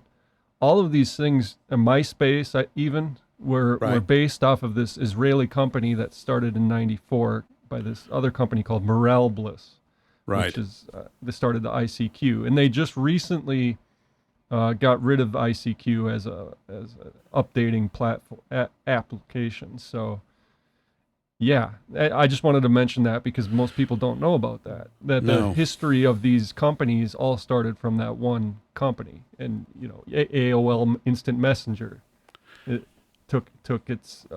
You're taking us all back in time, Patrick. I'm going all funny. Thinking so you about remember all that, these Paul? things. I do, yeah. I know all of them, yeah. And there's no the one on Linux is Pidgin, isn't it? Pidgin? Is it Pidgin? I think that's a texting what about app. Gab? And what about Gab? Yeah, maybe I don't know. Yeah, that I've tried. It's similar to Facebook, but I found it's a bit like a sort of a cul-de-sac. It's not it lacks something. I don't know quite what it is, but it just lacks some oomph. It needs a certain something. And yeah, it's mainly American. Very few Brits, I think, are on Gab. Well, I've got an account on there with about 500 followers, but I'm not very active on it. Gab? Yeah, Gab. I mean, they shot themselves in the foot about 6 or 7 months ago, where for a short period of time they said you know if you want to put pictures and things in your post, you've got to go pro. You've got to pay for it. The whole thing just died almost instantly because if you can't illustrate things, particularly memes, if you can't do that, people are kind of lost. I think there's also maybe an observation about. And by the way, there's a comment. Let me while I just remember this from Ether EMF. Hi there, Ether EMF. He puts in the British Buggery Corporation. That's a bit rude, but probably true. British Bolshevik Corporation is the one I tend to go through. They're probably both true. With all the pedos in it. Yeah. The baby buggery. Oh, yeah, they're all true. Yes. Eric Gill and all that kind of stuff. But he says, CIA, Tucker Carlson, Durov, PSYOPs, in my opinion. Could be. Absolutely. It's difficult to know, isn't it? Like, how are they've got these actors at all these different levels of the stage. My sort of view with all this technology is we use it until we can no longer use it. You have to accept that at some point you're being spied upon. In fact, the whole design of it has been designed to do that. And yet they can't be in ultimate control of all of these things. I mean, this actual arrest could be just, Durov's in on the whole act. Yeah, I'll go over there. You arrest me. I think he might be. I suspect he is. That's just... and I see these articles about him having 200 children, having fathered 200 children, and this woman that he was with was actually like a honeypot type thing where she was posting selfies of him and her. She's from the UAE, but she looks like she was originally Russian. Yeah, and they're in France, and that's how they were tipped off in France that he was there. Mm-hmm. Yeah, it's odd these characters that they give us, like Mark Zuckerberg and all these others that somehow appear out of nowhere. I know, but they all went to summer camp together or some college function, and it's just all too odd, all too convenient. Well, if we go back if you go back even to Microsoft, right, and that character Gates, is it not the case? It's not the basic, and I tend to forget these things because you get wrapped up in detail. We're just all that's why maybe, when we get together and talk, it's kind of a good reminder space to remind ourselves of certain things. That the military-industrial complex is behind most of it. Where do these phenomenal creations come from? Now, they may well come from these individuals, but Musk is a case in point. I am still ambivalent about him all over the place. Well, if he doesn't give Nick Griffin back his account, I don't have any trust in him. Has Nick Griffin just lost his account, has he? Just recently? He's had it. It was lost since practically after the October 7th deal in Gaza. Oh, really? Yeah, he got kicked off. He hasn't been back. He hasn't been invited back. So there's on Telegram or on X? X you're talking, right? X, okay, sorry, I'm getting confused. Nick Griffin's on Telegram, yeah. He is on Telegram, yes. He is on Telegram, but not on X. Yeah. Well, in a limited way. Yeah. I mean, so does Musk fit this profile, the same one possibly that Gates does, which is the defense establishment in the States with all its colossal resources is basically orchestrating the future landscape of communications exchange and has been doing for donkey's years. So they've obviously got guys in that department that go, even before they started releasing the internet out through modems in the mid-90s or early 90s, that kind of stuff. They go, well, this is what we anticipate will happen. This will happen. There'll be a flurry of this. You'll see masses of people coming forward. There'll be an explosion of hitherto hidden information. That's okay. That's cool. Then we slowly buy up these companies. We corral it. We move it over here. Then if we need to identify these people, if they're still causing trouble, we can do it. I mean, I just imagine that they're just way ahead. It's establishing trust in people, that they're going to somehow trust these corporations that are spying on them and blackmailing them, potentially. Yeah. Because a lot of these people like Gates, he was Jeffrey Epstein's best friend. And that's why his wife, Melinda, left him, apparently, because of his contact and association with him. Which reminds me of, you were talking about David Irving and his whole court case with Deborah Lipstadt. I had posted something in your Telegram chat. I don't know if you've seen it, but it was a film that they'd recently made about David Irving and Deborah Lipstadt. Yeah. And it goes into how she was being financed by this Les Wexner, who was, he was a head of a corporation called Victoria's Secret. Yeah. Which most of you know of. It's women's lingerie, and involved in. I'm a regular purchaser. I know Eric is. Right, exactly. Well, yeah. Oh yeah. He had sold. He was business partners in funding Jeffrey Epstein. Right. And that's the whole connection to the blackmail operations that take place on these platforms, because that's what is going on, and you better believe it, because the censorship on that, just like Telegram, who do you go to? Who's the customer support person that you talk to get things that are potentially incriminating off of that platform when you see them? It's like there's no real moderation of these things. No. I've had experience with the V-Contact Day, where it's like you don't want to be looking. They put things in your feed just like X and Twitter do, where it's like pornography. And it's like, who do you report to that they're doing this? And when you do, they just write back, well, we've deleted it so that you can't view it anymore. Well, it's still there. All these things. It's like, who do you talk to in these corporations? Well, you don't, because the purpose of them seems to be to collect information about people and view their private communications so that they can then manipulate the agenda, the politics that surround all of us, and keep us feeling like there's the trust in these government institutions and these non-government institutions that protect free speech, whatever that means to. I think we're also trained, aren't we, to. You see, this is possibly the role of Musk and Gates and these others, is that apparently it's always some lone individual that heads these things up, or they channel all of these technologies through an individual because it's easier to communicate from that point of view.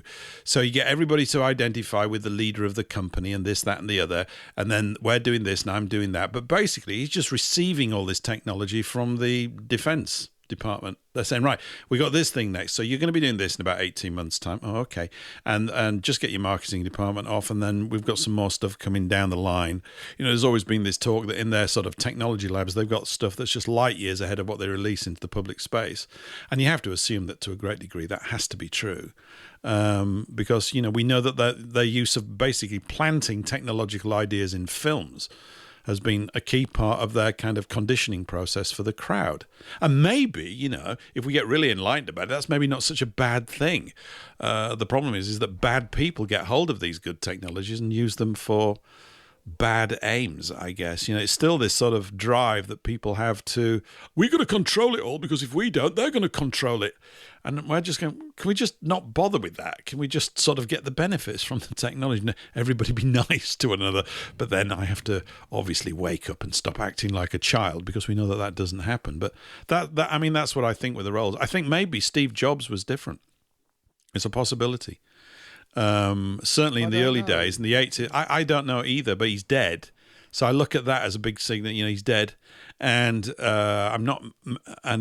he had a distinct and very different idea about what computers were about. And really, most of the innovation with regards to interfaces did come from Apple. It certainly didn't come from Windows. I'm old and ancient, so I remember when these things were coming out in the 80s, and Windows was just junk. I mean, it's just idiotically bad and slow and stupid. And the Mac at the time just had it beat in every department. It was just fabulous to use. It was a sort of a little miracle. You got, of course, by today's standard, it's a joke. Your phone's a million times more powerful than the computers of the 1980s. But at the time, all those innovations like hard drives and disks, they came up with all those. Him and Steve Wozniak. I sound like a tech head here. I'm not really. You just, as you grow up using this stuff, you become aware of the sort of the industry background to them and how it's happening. But anyway, I don't know what's going to happen. What do you think the outcome is with Durov? It's going to be interesting to see, even though we have to also recognize that we're probably being played all the time as the narrative runs through. Well, I think it's to get people dissuaded from using them and from talking. My opinion. Does anybody know anything about that chap that dived on the Titanic and went down? Now, wasn't he a billionaire or something? Well, I heard. Now, I just wonder. Allegedly, I believe. I don't know how true this is. That he was actually working the American Navy, where testing out spy subs and things like that on the Russian Navy and things like that. So they wanted a side story to put everybody off the scent. So he was allowed to find the Titanic and dive on that. Does anybody know anything more about that? No, but it's kind of odd timing with the whole Nord Stream 2 pipeline blowing up in the Baltic, which happened kind of near that time. No, I think because the Titanic, I don't know, I think that was about, because of that sub that supposed to have imploded, wasn't there? Yeah. Went down on the Titanic. But it was long before then. Was it? What's his name now? Yeah, I'd say about 10 years ago. He went down and took the first photographs of the inside. And I thought you were talking about that experimental one that recently went down there and collapsed. Imploded. No. I'm talking about the one beforehand. His name's on the tip of my tongue. The legit Titanic. Yeah, the Titanic. Right. Not the Titanic, the Olympic. Well, should we say the Olympic? Yeah, the Olympic. There. But the sinking of the Olympic, dubbed the sinking of the Titanic, had numerous purposes. Everybody that was going against the Federal Reserve and switching the monetary system to the United States at its very core was given free passage on the Titanic. And guess what? Oh, they died. And the one that invited them decided not to board the ship at the last minute. So he wasn't on board. Guess what? He survived. And then he pushed through the Federal Reserve Act. Honestly, what these coincidences that happen in history. You couldn't make that stuff up, could you? But somebody did. No, you couldn't. Yeah. Holy smoke. I know. I don't get it. Circling back again, Paul, to keep using your phrase. I want to circle back here. When we were just talking, I like it. It's good, really. It makes me think of cowboy. Me sorry for saying that. No, I like it. I really like it. I think it's good. It causes a way to loop back into the conversation. I like hopping up and down the timeline of what we've said. I get confused, and I quite like that. So, Ether EMF, when we were talking about the crypto stuff, a few comments here from Ether. He says there is no private internet or dark web, nor any type of private crypto. Probably the case. Yeah. I mean, it's always a lot of promises and it's like a massive protection racket. You need this to be secure. He says only security, or she says only security clearances, theirs, not yours. Yeah. So somebody called Mike McKibben, I think it is, claims that MySquiff, MySQIF, I think that is, or is it MySQLF? I don't know. Can't tell because I'm a bit thick. Solves the encryption. Okay, and a website, aimfortruth.org. The 4 is the numeral 4, AIM numeral 4, TRUTH.org for more on MySquiff or MySQLF. Oh, that might be, as in SQL, simple query language. Looks promising. Thanks for that. I'll go and have a look into that myself, actually, because I'm a bit of a techno nerd at times and like to know about these sorts of things. I still find emails, so useful. And one of the things I was going to say really about social networking is I think it's created a sort of false impression amongst people. They go, I've got 25,000 likes. Yeah, okay. What does that mean? I still find the greatest value I get from the net is the greatest value I got from it when I first started using it, which is that when I'm exchanging emails with people who I actually know in real life, in small groups and clusters, and you pull together, and it's just so useful. It's a tremendous tool, but large scale stuff, not that we're against it, if you can get it, is you have to come with a pinch of salt, because as we know, the people that get the large audiences are the ones that do get the clearance higher up to keep saying what they're saying. And anything that kind of comes, I would suggest, closer to the grassroots, that where most people are, they don't get as much prominence. And yet when I stumble across these things, there's some tremendous communicators out there. It's just a matter of, you could say it's a matter of marketing, but I think that to some degree, there are kind of hidden little walls out there. I just sense this, or maybe it's just me being pathetic and just, have to put my back into it a bit more.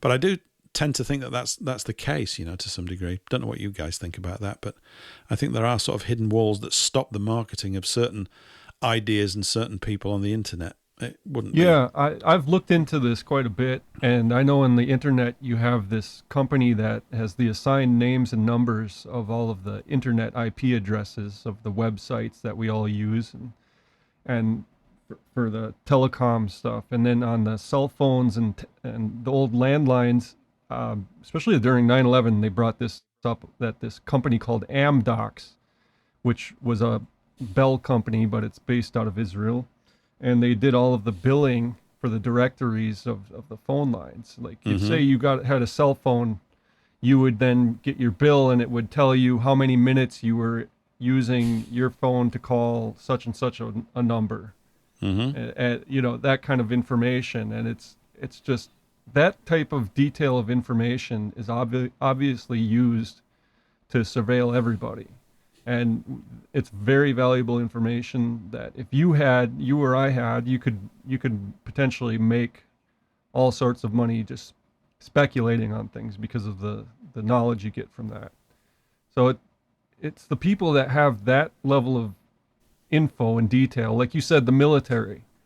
I know for a fact that the military, especially the American military, they use people's cell phones to target people. And you go to places like Africa, for instance, where the technology is like, wow, I got a cell phone, and I'm also a jihadist or whatever, fighting in a war somewhere. They use that information to target them, and it's really quite pitiful how easy it is to target somebody like that, and the level of technology versus what the common man knows about is really not on anybody's radar of what's actually going on and taking place with tracing people. I know. In the end, I guess it's difficult to tell with all of these things, really. I think, like I said, we have to keep, my decision really is to keep using this thing for as long as we can until it, like a horse, if it gets shut out from underneath you, find something else. Even email is a problem these days. I've run email servers which are really challenging compared to web servers. They just are, and they're getting more and more difficult. And this is because, for example, you send something from a domain that they say has not had all this clearance, and the Microsoft email system sends it back.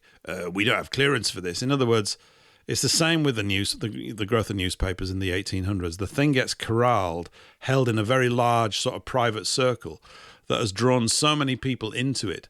And I guess that was part of the freebie period on the internet, during the 2000s and the noughties, all that kind of stuff. This is free, that's free. And so everybody started using Hotmail and then Gmail and all this, that, and the other. And you can't get out of that system now, which, of course, was all by design. Not that I haven't had great value out of it. Yeah. It's a way to get people to do work. Because they've added the second party, the two-step verification. All they have to do to get everybody off the internet is to shut down the ability to receive a security code via text message on your phone. That's all they've got to do is block inbound text messages, and you cannot get in your bank, you can't get in your email, you can't get in anything that you would actually have to log into online. So they can keep the internet fully open and ready and willing and able to transfer all of their money and everything else at midnight, whatever, but lock people out of it completely because they won't be able to log into their own routers at their homes and go on the internet. They can shut it down without shutting it down. That's what this two-party authentication is all about. And we should all tell our providers, hell no, we won't go. Turn the crap off. We don't want it. Mm-hmm. I'll accept the responsibility for a data breach. Just turn it off. Yeah, I know. Yeah, it's there's my soapbox. I was wondering where I left that today. I hadn't pulled it out yet. That's good. You got to get on it. It's important. It really is important to get on that every now and again. But there's a new kid on the block, though, isn't there? It's Meshtastic. Have you heard of that? Meshtastic? Yes. I know and what that is it's using the old-fashioned radio waves and you daisy chain. So your Meshtastic unit is not only an aerial, but it's also it receives and it sends data, and you daisy chain sort of right round the country, and the more people that have them, the wider the scope. I don't know if you looked into it at all. I know you have it in the States, don't you? Meshtastic, it might be called something else there, but I think that is the thing that's going to take on soon, and I'm not sure how the powers that be will control it unless they block the signals. I don't know. Yeah, I mean, I don't know either. I mean, that's sort of like a sort of a daisy chain of small local area networks with a sort of 200-yard, 300-yard sort of thing, and it interconnects and it can work out all the routing. It's a bit clunky. I mean, I was looking at some of it. It's just for text messages at the moment on most of it.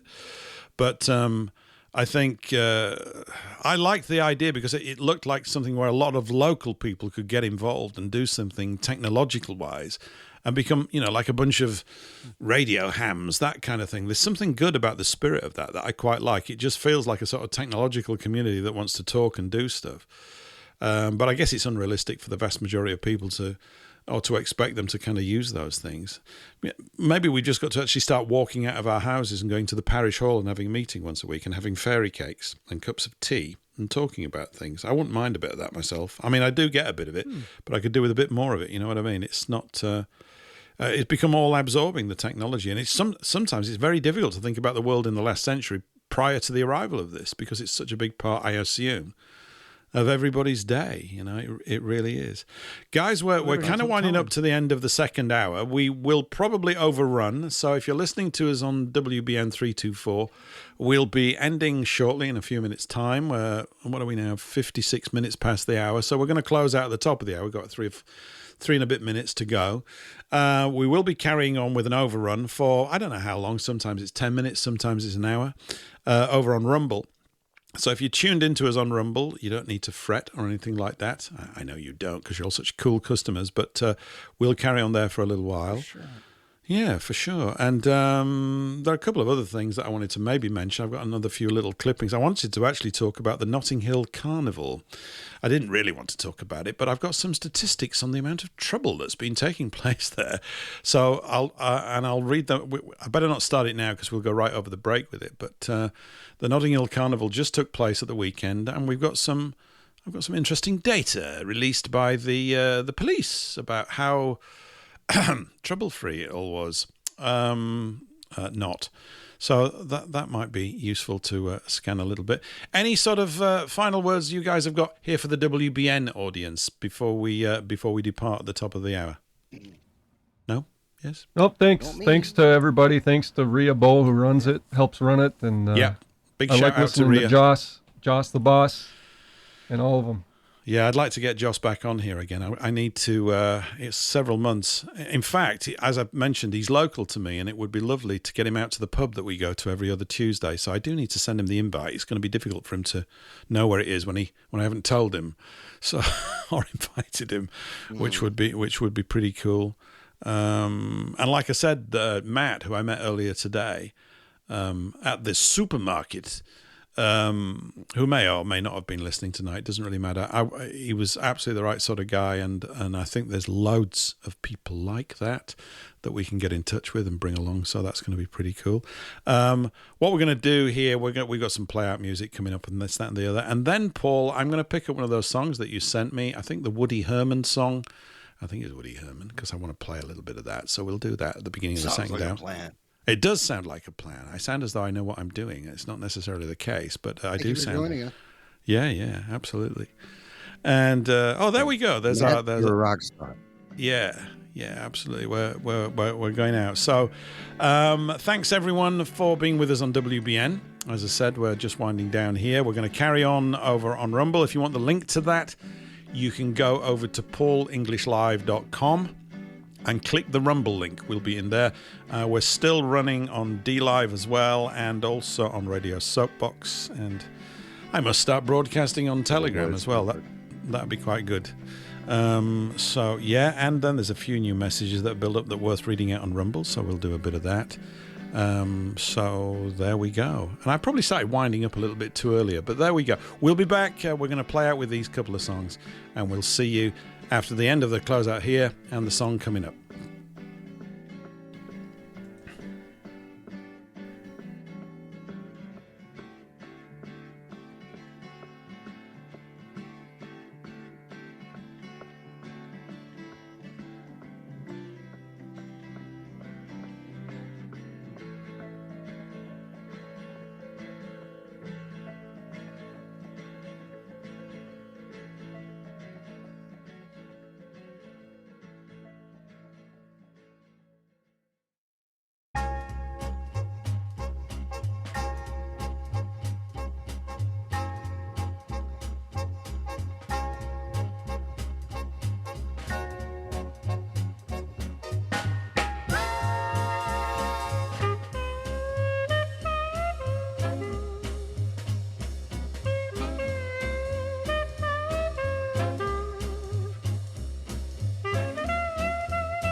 Well, how about that? That was Woody Herman and the Wood Choppers Ball. I know you all know that.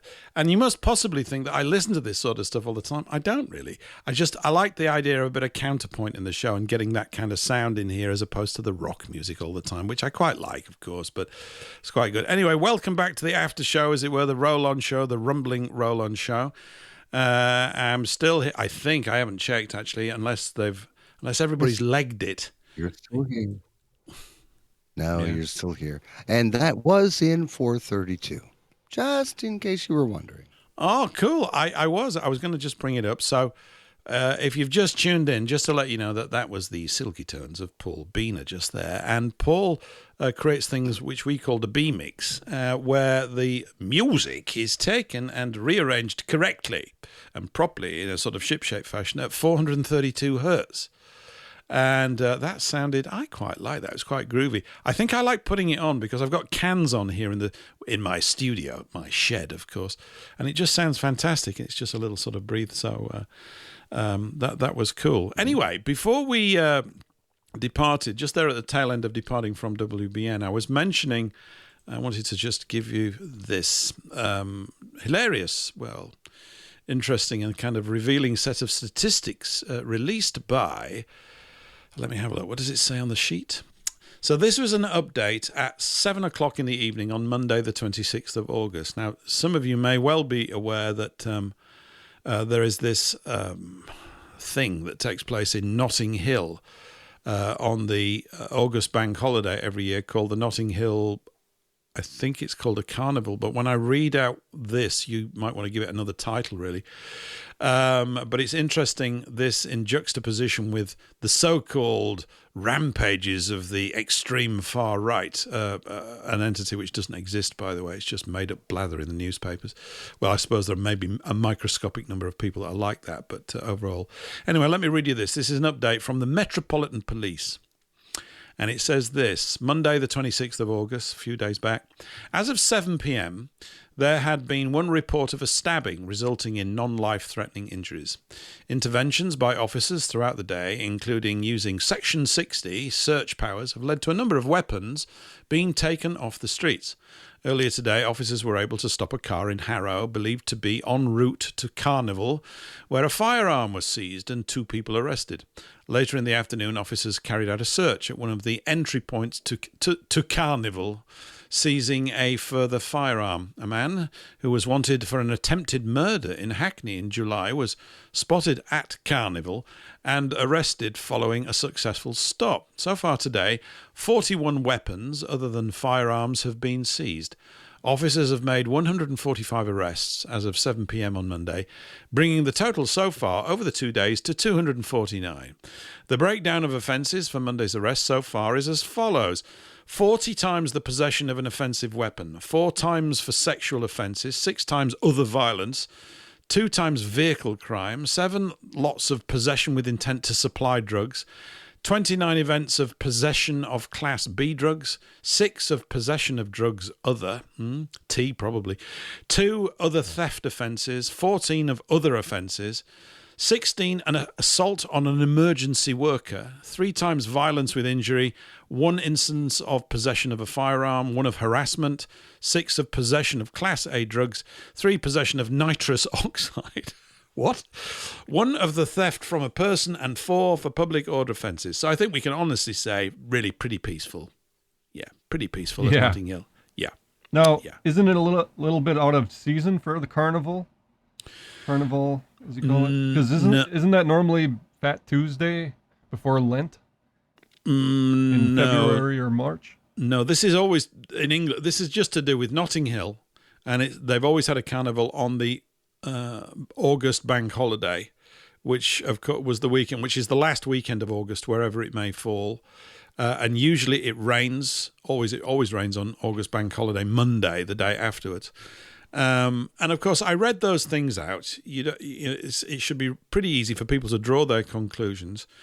That during the so-called far-right riots, nobody got injured. No one was hit. There was nothing like that. Not that I'm aware of. There certainly weren't people carrying weapons. There were probably some yobbos. So, so we are told, and it looks as though there were. I wasn't there. I don't know. There are people, obviously, who travelled up to create trouble. Whether they're genuine people or a place there by the left is a good question to ask, because they do that sort of thing. But I just wanted to point out that this thing, really, I don't know whether you want to call it a carnival or not, but it just looks like a shit fest to me, to be quite honest. I won't go. In fact, Andy Hitchcock wrote to me and said, "Are you going up to the carnival?" He was tongue firmly planted in cheek. You'll probably want to go up to the carnival tomorrow. No, I think I'll give that a miss, frankly. So there you go. Anyway, any idea, Eric, if you're still there, any idea what nitrous oxide would be used for? Anybody? Do any of you guys know why somebody would be arrested for the possession of nitrous oxide? The foggiest idea. No.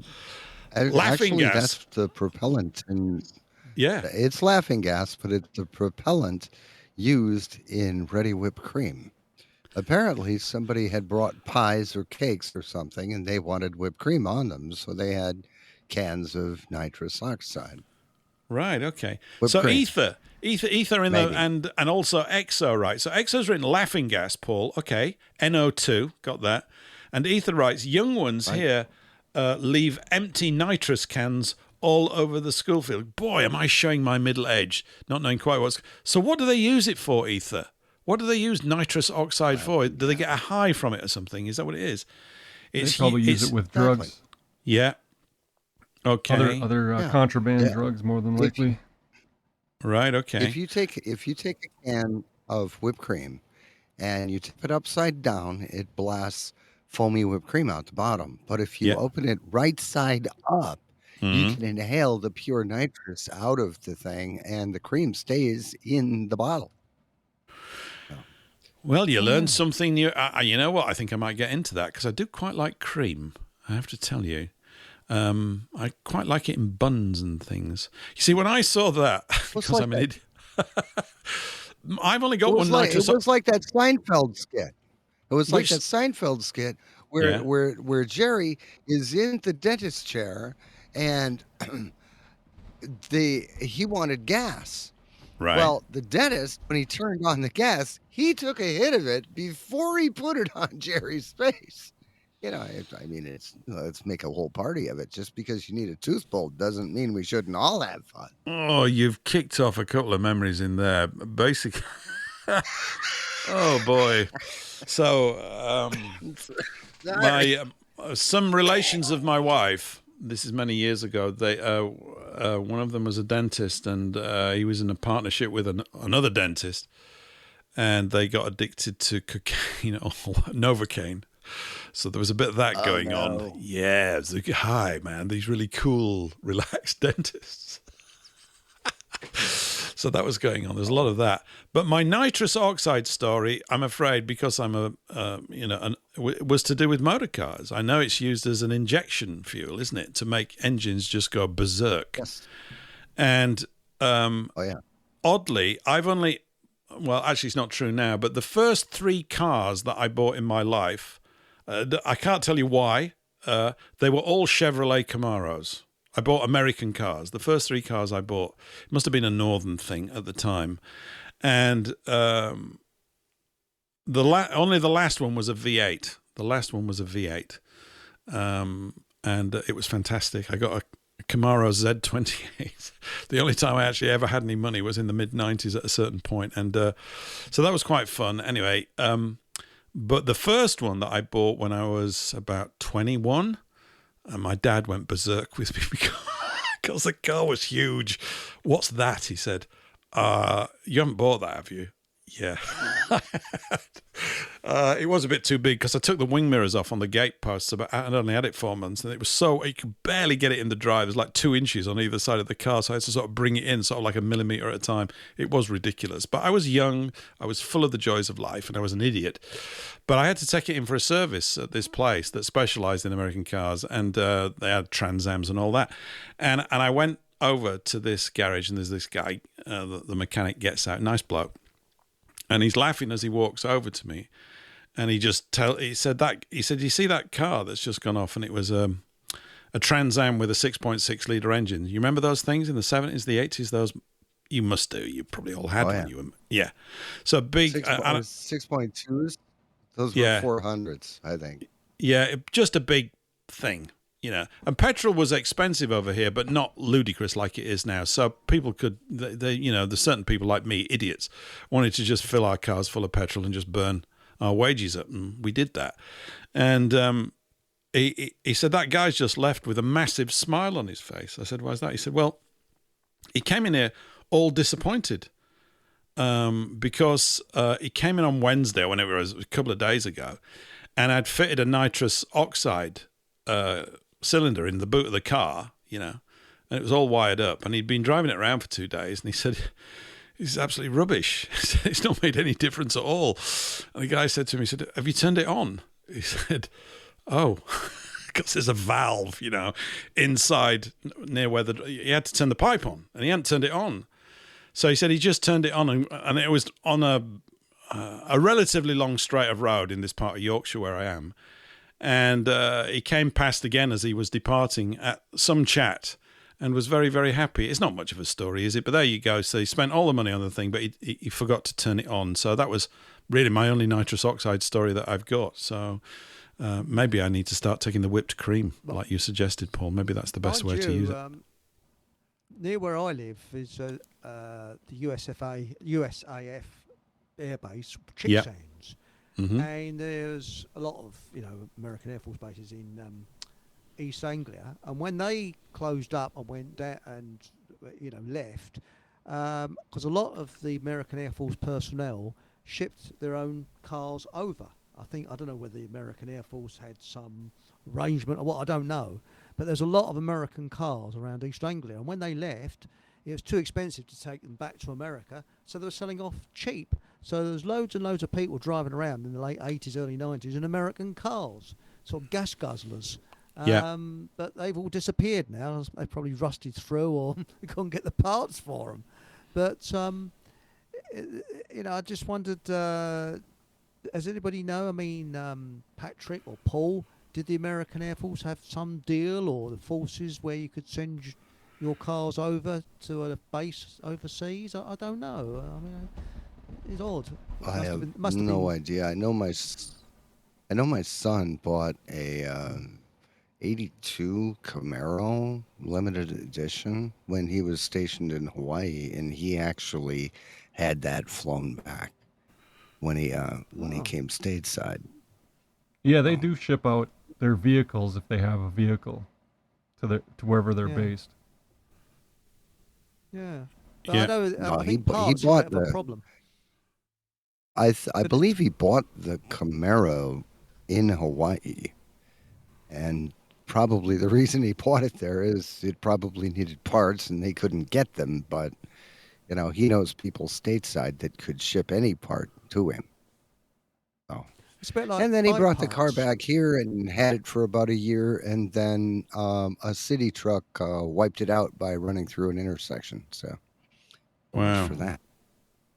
But I know that bike parts. Sorry, Paul. No, speak, Eric. Sorry. Yep, please. No, what it was is that Sturby Archer had a firm in Hertfordshire, not far from Fockham Hall, actually, a place called Stevenage in Hertfordshire. It's the Mecca of the East, gateway to Southend. Anyway, what I was going to say is this Americans used to think, well, they used to bring their bikes over with them and then thought, well, we could get a 12-speed Sturby Archer in England where they're built and made much cheaper. And when they got here, they found they couldn't buy them because they were only for export. We couldn't buy 12-speed Sturmy Archers. We could get them in the States. We could only get 3 and 5 speeds. And I remember talking to a chap in a bike shop. He said, I have loads and loads of American service people coming in and said, oh, I'd like a cheap 12-speed Sturby Archer. He said, sorry, we don't sell them in this country, even though they're made here. And to this day, you still can't buy them very easily unless you import them from America in this country, even though they were made here. Amazing, isn't it? It is. It's sort of why, I don't know. I don't know. I don't know why. I don't even know why I bought American cars. Actually, I do, really, because in the mid to late 70s, I was just listening to a lot of American music, and this was a period where I still hadn't worked out why I was still living. I could never figure out when I was young why we didn't live in America. I may have said this before. It's extremely childish and silly in retrospect, but it was just a very sort of funny. Everything seemed a lot more exciting, probably from hearing, the Beach Boys when I was very young and all this kind of stuff. And not that I'm a big Beach Boys fan or anything, but there was something. It sent out some kind of an energy wave about what was taking place. And of course, in retrospect, California in the '60s was pretty cool, frankly. And then, all that kind of stuff. And every time you saw a photograph of California, it was always sunny. And I just thought, ooh. It's not like Yorkshire, where it's really, every time you see a photograph of Yorkshire, it's cloudy, right? It really is. And most of the time, in fact, I've just been speaking to some people from there earlier today. They said, we've had a terrible time. I said, well, not down here on the south coast. In fact, where I live, statistically, gets more sunshine than anywhere else in the UK, so I'm told. And we've actually been really rather fortunate, but the English just grumble about the weather anyway. Harvey number 1 here writes something really rather sensible. He says, great taste in cars. Oh, I like you even more now. He says, my first 3 cars were all diamond white 2.8 injection special Capris. That was the boy racer car of the era, I think, if I remember. It certainly was. So, yeah, I just like flobbering around in these things. And with these big engines and all that torque, it was... I mean, the first one I got had a... We're going to move on to something interesting. But the first one I got was a manual. It wasn't an automatic. And it had a 3-speed gearbox in a 4-litre straight 6. And I didn't even need first and second. There was so much torque, and then you just stuck it in third, and it took off. It's just ridiculous. So a lot of fun. Very silly for me to do it, and I'm sort of wincing a bit thinking about how stupid I was at the time. But it was pretty cool. It was all right. I felt like I was somebody for about 10 minutes. Mm-hmm. Yeah, I own a classic car, a Carina, a Carina 2. And I think there's only about 5 or 6 in the UK. It's almost showroom condition, and I pay classic car insurance for it. But I can't go over 3,000 miles a year, and I've got to be very careful where I park it. Getting parts is a bit of a problem for it. That's a 2-litre fuel injection, and it's funny because it attracts boy racers. They sort of, when you're at the traffic lights, they come up to you and think, "Oh, silly old sod in that," And but it sure as it doesn't hang about. And on the other end of the scale, I've got a smart car.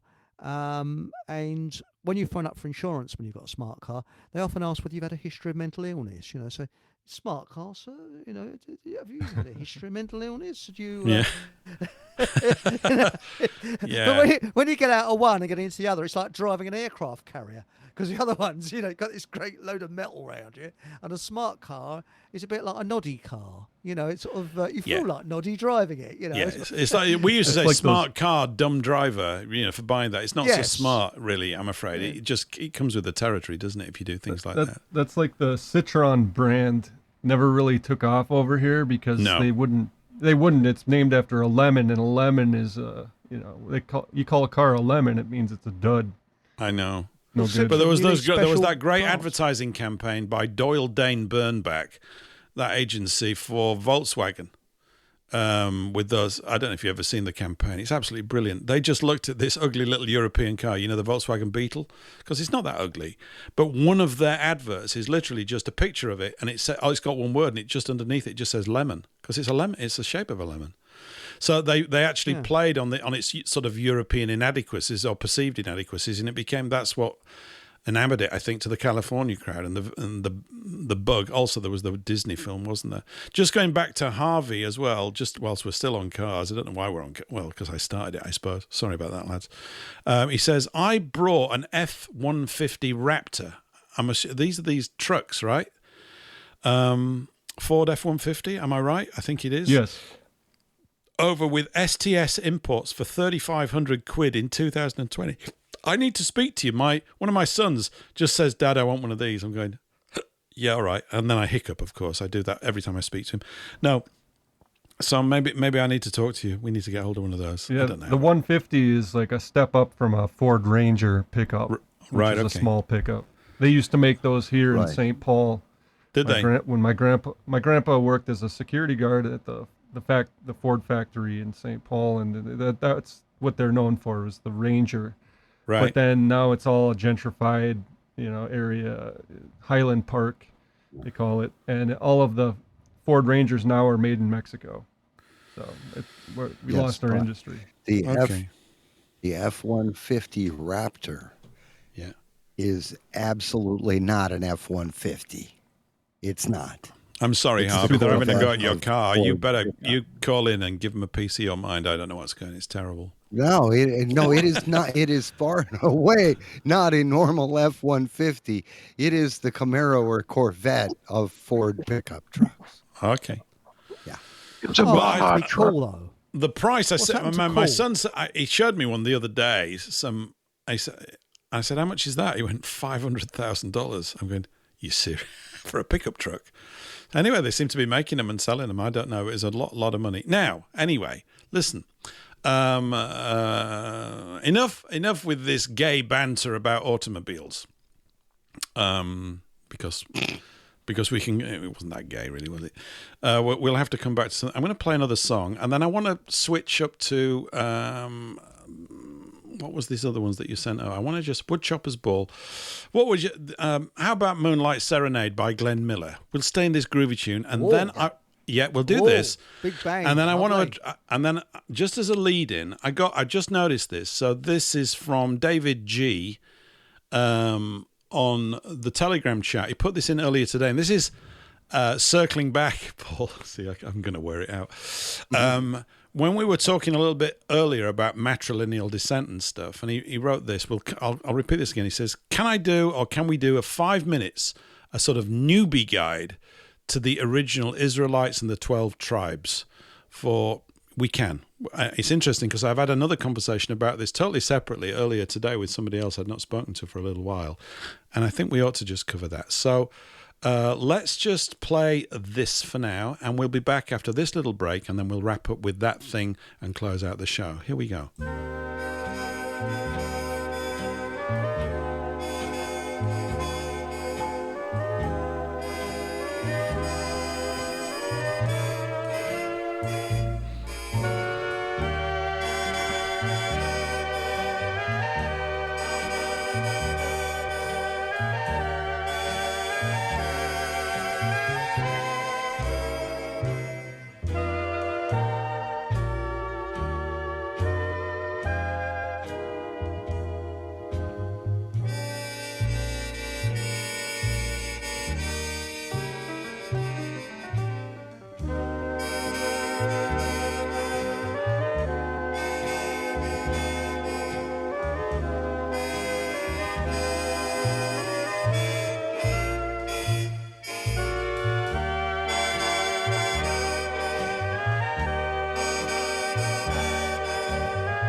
And that was Moonlight Serenade by Glenn Miller and his orchestra.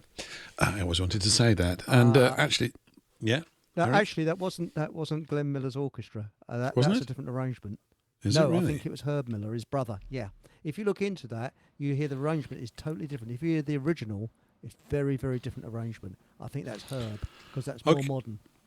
Well, I'm sorry about that. I'm sorry to be a smug git. Well, it said Glenn Miller on the label. Anyway, well, it's 4:32 that, Paul, was it? It sounded pretty good to me. Yes, it was. Yeah, well, that's lovely. I've got Thank a you quick for that. overview. I've got a quick overview. We were talking about the Ford F-150 Raptor.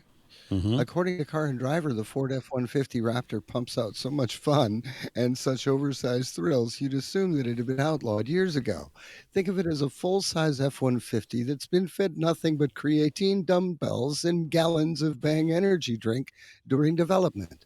The Raptor 2024 Editor's Choice honoree muscles out 450 horsepower from a twin turbocharged V6 bolted to a 10-speed automatic transmission. The Raptor R is the bodybuilder in the family with more glorious roar from its 720 horsepower supercharged V8. With every tool in the box besides subtlety, the Raptor's Fox dual-line valve dampers and long travel suspension make flying over rough terrain marshmallow soft. And even when it isn't blasting down ORV trails during doing its best WRC rally car impression, the Raptor's incredibly comfortable ride makes it feel as smooth as an absurdly tall luxury car. Well, you've missed your calling as a car salesman, Paul.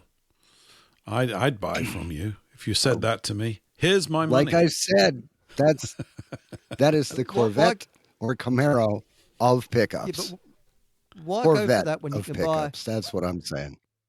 We can buy a lovely little battery car that goes as you go down the road, you see? So there we are. There's a bloke opposite me who's bought a battery car. It's horrible. But this guy is priced, depending on how it's apportioned, this guy is priced between $80,000 and $111,000, and that is dirt cheap for a performance truck. We've got a performance. Yeah, well, Harvey writes here, he says it has 13 inches of suspension travel and a 3.5 litre V6 twin turbo, 450 horsepower. We've now turned into Top Gear, by the way, this show. It's just morphed into a motoring show.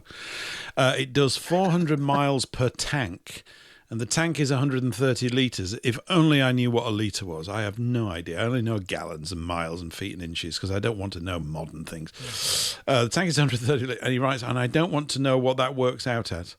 A lot. It just works out money-wise a lot. Ounces. It just works a lot. A liter is 33 ounces. It's barely over a quart. 4 of them make a gallon. There you go. 25-gallon tank, let's say. Okay. I like gallons and feet and inches and stuff. And it's just some little comments here on the song. On the song, Warren writes, I used to listen to this one over and over. Nice recording indeed. But now that I know who the bad guys were in World War II, oh, Warren, it's true though, it takes on an altogether different meaning for me. And I wrote indeed in the chat. And Exo writes, have a G&T, Warren, and forget about it. Forget about the bad guys for an hour.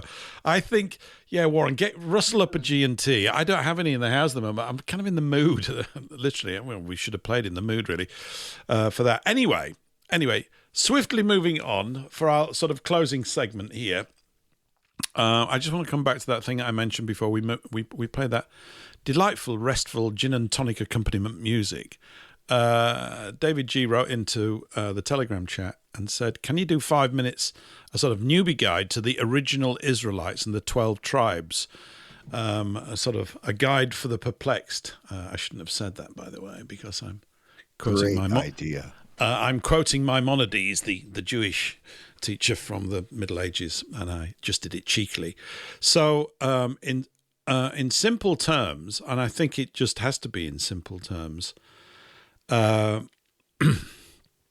this is my take on it, and after I've finished, no doubt Patrick and Paul and Eric can chip in with whatever they want to say. But My take on it is kind of this, that I'm going to start off with that Henry Ford quote, which I've said here a few times. He says, most Christians read their Bible through Jewish spectacles and therefore read it wrong. And he's correct. And I was speaking to someone about this earlier today. They said, well, why would Henry Ford know about things like this? And that's a very good question. So many of you know that he wrote that volume called The International Jew. Well, why did he write that? Because he was in business, basically. And because he was in business, and he had many Jewish people working for him, and they worked fine for him. He was a competent guy, knew how to manage his business. But he noticed certain patterns in dealing with the banking establishment, which, of course, is heavily populated with people who are Jewish. And so he began a sort of research project into it, which was also sparked off by his study of the protocols of the learned elders of Zion. And he made certain quotes about it. In fact, I think there was a period where if you bought a new Ford, you actually got a copy of that in the glove compartment. I'm pretty sure something like that was happening. Yeah. Yeah. Yep. That's right. And so he had a team of researchers looking. He said, I think you better look into all this Bible stuff. He said it just like that because he used to speak like an English RAF lieutenant or captain. He said, I think you better look into all of this. So they did. And there was a guy called William... I can't remember his surname. I've got a wonderful book by him up there. And they began to sort of... It became a project in its own right. It was used to really provide background information for him as he wrote The International Jew. And it led into him being able to say that statement. So what does he actually mean by that? So if we were to ask, if you ask anybody who's received the normal information with regards to these old books known as Scripture, known as Old and New Testaments, known as the Apocrypha, etc., who are the people of this document, understandably, most people will inform you that it's the people who are the Jewish people that are in these documents. So the narrative that I'm about to deliver is basically saying that that's not true. And it's not true because it's not true. Why is it not true? Because of certain key, incontrovertible facts that are simply not publicized, as many other things have not been publicized. So I think a good place to start with it, in simple terms, is to do with Isaac, who had... two sons, Jacob and Esau. And this is a key part of the Old Testament. It's actually the starting point for what is the great trouble in the world, the adversarial relationship between these two siblings. And the gist of it goes like this, that Esau was the eldest and should have received the birthright, the blessings, as it were, of his father. And Jacob was the second born, and therefore, by lineage, would not have received them. But Esau was perceived by his mother, because Isaac was slowly losing his sight and certain other things, and as being nothing but a troublemaker, which he was known as a bloodletter, and he was also a race mixer. In fact, his behavior was not good, and so his mum was very, very concerned about this and did not want him to get the birthright. So, and this is all part of the machinations of that, they effectively got together and deceived Isaac, that is Jacob and his mum, so that Isaac went through a ceremony where he blessed Jacob with the birthright. So you could say there's some deceit and manipulation there. There is, but it's for justified reasons. And this is where that thing about selling your inheritance or for a mess of pottage, it comes from this story, because Esau was running, according to the tale, back home, having murdered someone, and bumps into Jacob in the field. And Jacob, he's very, very hungry, and he wants a mess of pottage, lentil soup, anything. And basically he agrees, I'll sell you my birthright for a pot of soup, because he didn't care about it. It was of no consequence to him. He was a reckless individual. And that's all part of this story. So what happens from that point on? Well, from that point on, Esau goes off and becomes the father of, or basically the patriarch of the Edomites. He intermixes with women of other races, which was a great concern, because that's against the law. You can't race mix. There's a very sensible and sound reason for that. So that's breaking the laws of God, and he was doing that regularly. So the birthright comes to Jacob. Jacob has all these sons, 12 of them, forming the 12 tribes. And they go off and develop, and these are the people of the Bible. And where that evolves, where that moves on to, is you've also got the Levitical priesthood, which is kind of the 13th one. And the Old Testament is the story of these people. That is, it's a story of this race. 12 different sections, but they're all of the same race. And the root of the word Saxon comes from Isaac. Isaac's sons, and you take the I off and you get Saxons. That's the root of the word Saxon, linked through there. Many of the other names of the tribes you would then find and see are embedded throughout Europe. So the white people of Europe are known as Caucasians, and this is because about 2,000 years ago, when the Great Expulsion, there'd been many others, 2 million of them, according to Josephus, who is not Jewish. He's of the Israelite people. It's not the wars of the Jews. That's wrongly labeled. It should be the wars of the Judahites. Totally different. They traveled up through the Caucasus. And there is to this day, I've forgotten where it is now, but you can get photographs of it, a place called the Pass of the Israelites. It's literally worn down. It's as if literally 2 million people walked through it, because they did. And it's still there to this day. The tribe of Dan, one of the 12 sons, was said to move around the earth like a snake. Now, it didn't mean in a deceptive or devious way, which we do associate with snakes. It meant in that kind of crazy pattern. When you see snakes moving around, they're kind of moving all over the place. You can't kind of tell what direction they're going to go in at certain times. Not that I'm familiar with snakes. And Dan is a very interesting one to follow, because wherever they went, they left their name. So when they traveled up through that pass, it's now named after them. It's known as the Dar Danelles. That's part of it. Then they got on a major river, tributary to go into Europe, known as the river Danube. Then they move into a part of Europe which is the Mark of Dan, Dan's Mark, Denmark. Basically, the tribe of Dan are Vikings. And all of these different tribes move up into the different areas of northwestern Europe. So France is Reuben. I don't know all of them. France is Reuben. Finland is Issachar. There is an event during World War II where Mannerheim addresses the Finnish troops as men of Issachar. People have known this stuff for a long time. It's just not the sort of front page news. And this is where the names of these, over here in England, we have like the Outer Hebrides, it's the Outer Hebrides. All of these little name things start to crop up, but you won't see them if you're not sort of got the guide and are looking for these things. And if we also go back to even the word Adam, the original spelling is Awdam, Awdawm is what part of the root of it. And it means to show blood in the face, to blush. And there's only one race that blushes.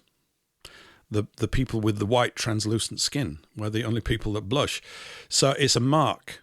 There's a mark, and there's a whole section you can find. If you do a search on the marks of Israel, you'll find a lot of work by Eli James, who was on here last week. I think it was the week before, came in for an hour or so. Done a lot of work on this throughout most of his lifetime. He's one of many, but he's alive and doing regular broadcasts on this stuff. And he's tracked much of this and put it in his book, The Great Impersonation, because the laws apply, the document, the Bible, is a contract. I might have mentioned this before, because the word testament comes from a Greek word, diatheke. It's a translation of a Greek word, which literally means contract. It means all sorts of things, but a primary meaning of it is contract. And contracts are, by definition, exclusive. That's why they exist. They're about creating exclusivity. That's why you draw up contracts. It only affects the parties on it.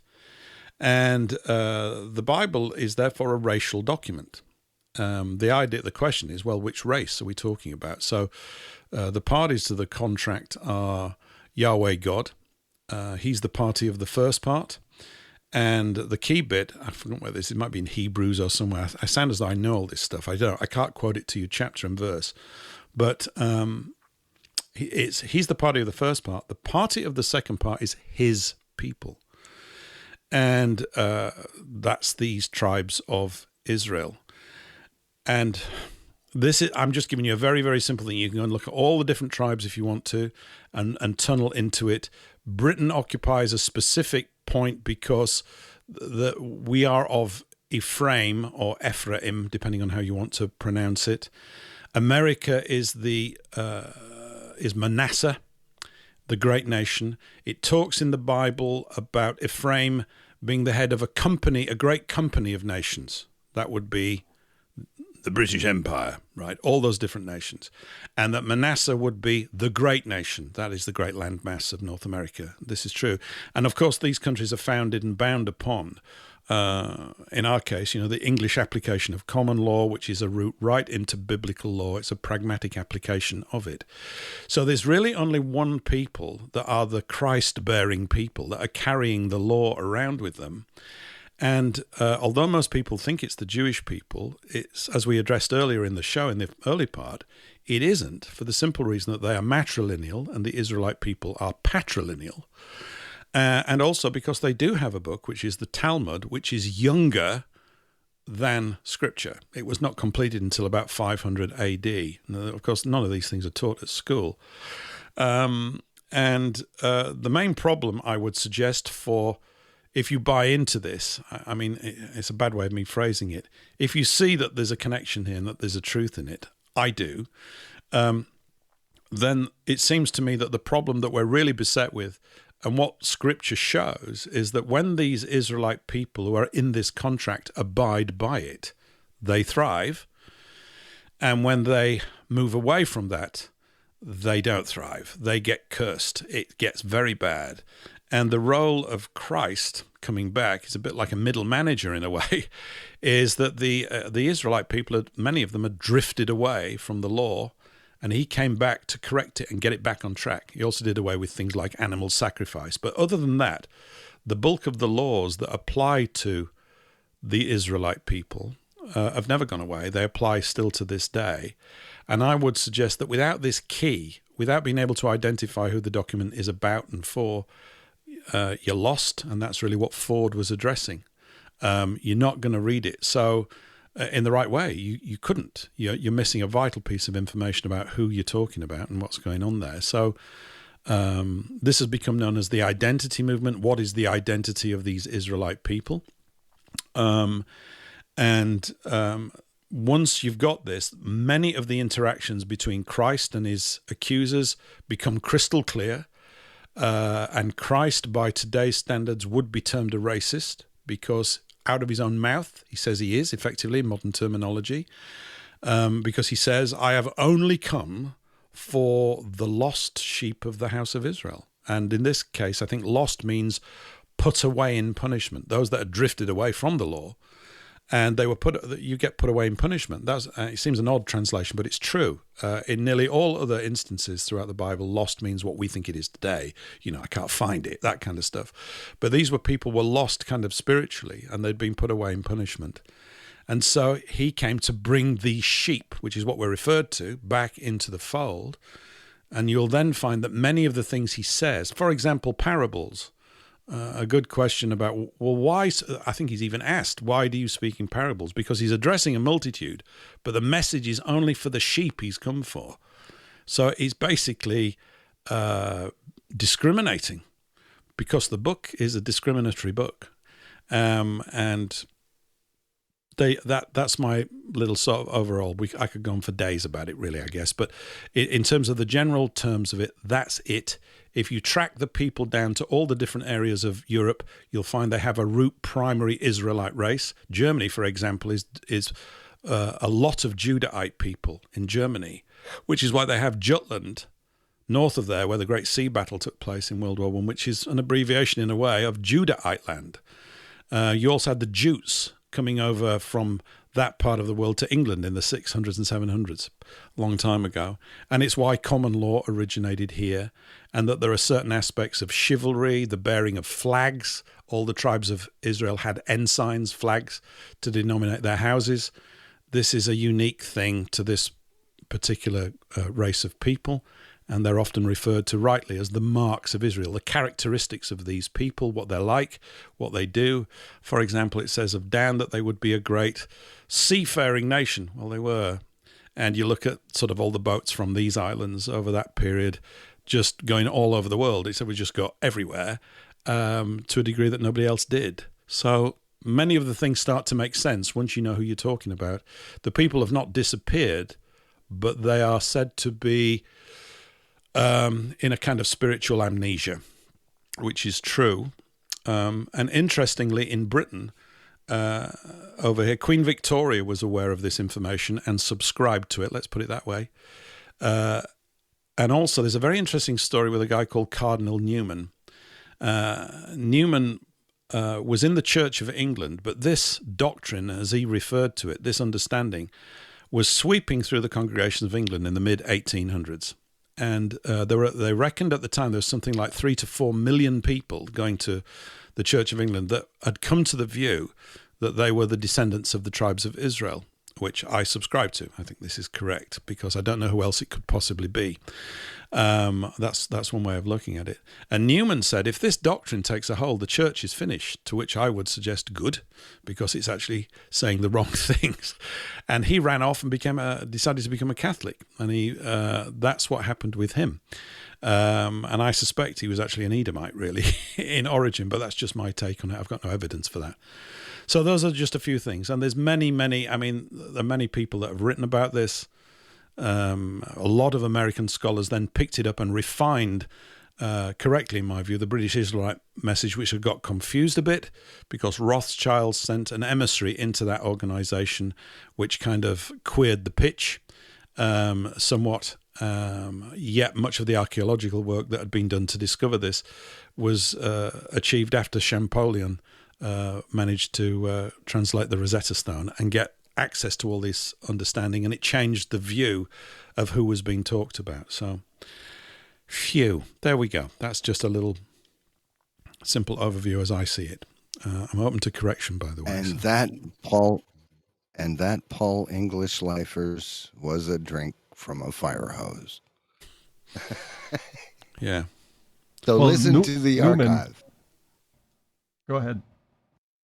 I was going to say that Newman, there are, from what I've read, at least by the writings of Father Leonard Feeney, back in the 50s, he was quite suspicious of Newman. This is coming from another Catholic, of his conversion and how he was given preference in certain regards. And not only that, they have these, to this day, and even back then, universities and colleges would have a Newman Society, which was basically to bring in the best and the brightest of the Catholic students. Yep. And it coincided at a time when a lot of these other groups were founded for the Jewish students, particularly the Hillel Society. So you'll find that in a lot of public colleges and universities in America, they'll have a Newman Society and a Hillel Society, and they kind of grab the students from the respective religion. Mm-hmm. That's just my little observation about Newman. Yeah. Yeah, no, I'm kind of, it's not that I spend a lot of time studying him, but I have suspicions too. And I think also, Chris, who's connected in his Sussex Man from time to time, I have long chats with him about this very topic. And I'm sort of wholly in agreement with him and this sort of view, which is that all these different flavors of so-called Christianity are a waste of time. They're just, it's not about that. It's a way of life for a specific racial type of people. And the race is important. This is why I'm going to suggest that race is such a demonized proposition in our culture. Because you must be called a racist, which the implication is that because we are of this race, we hate all the other ones. This is completely untrue. It's a respect for what nature and the hand of God has put upon the earth. I don't know why it is the way it is. I can't tell you why. There's a lot of people pretend that they can. I don't waste my time with that either. It is this way. There are absolute laws that bear down on us. And the history of the book, when you view it, starts to demonstrate exactly what happens. So like I was saying, when they go against the law, it just goes bad. It goes really bad. It's bad now. If you read the book of Jeremiah, that's horrific. And everybody says, it's such an awful book. There's all this death in it. Yeah, there is. Because it's serious stuff. It's very, very important stuff. And that's how things were on the earth back then. Very, very Well, that's savage. how they are in certain parts here still. Yeah, absolutely. Nothing because new these are under the sun. laws. They're not sort of, can we debate about the law? No, you can't. It's an absolutely unshakable principle of how we operate. I know that I'm sounding like tub thumping, but this is not about going to a church. Like I've said, what we're doing here is a church. It's a gathering of the elders to discuss the affairs of state.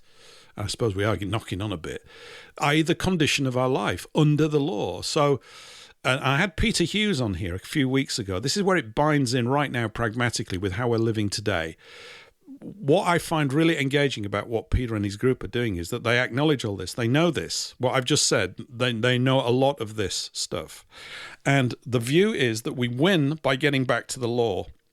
The story of Jonah and the whale, and Chris has spoken about this before.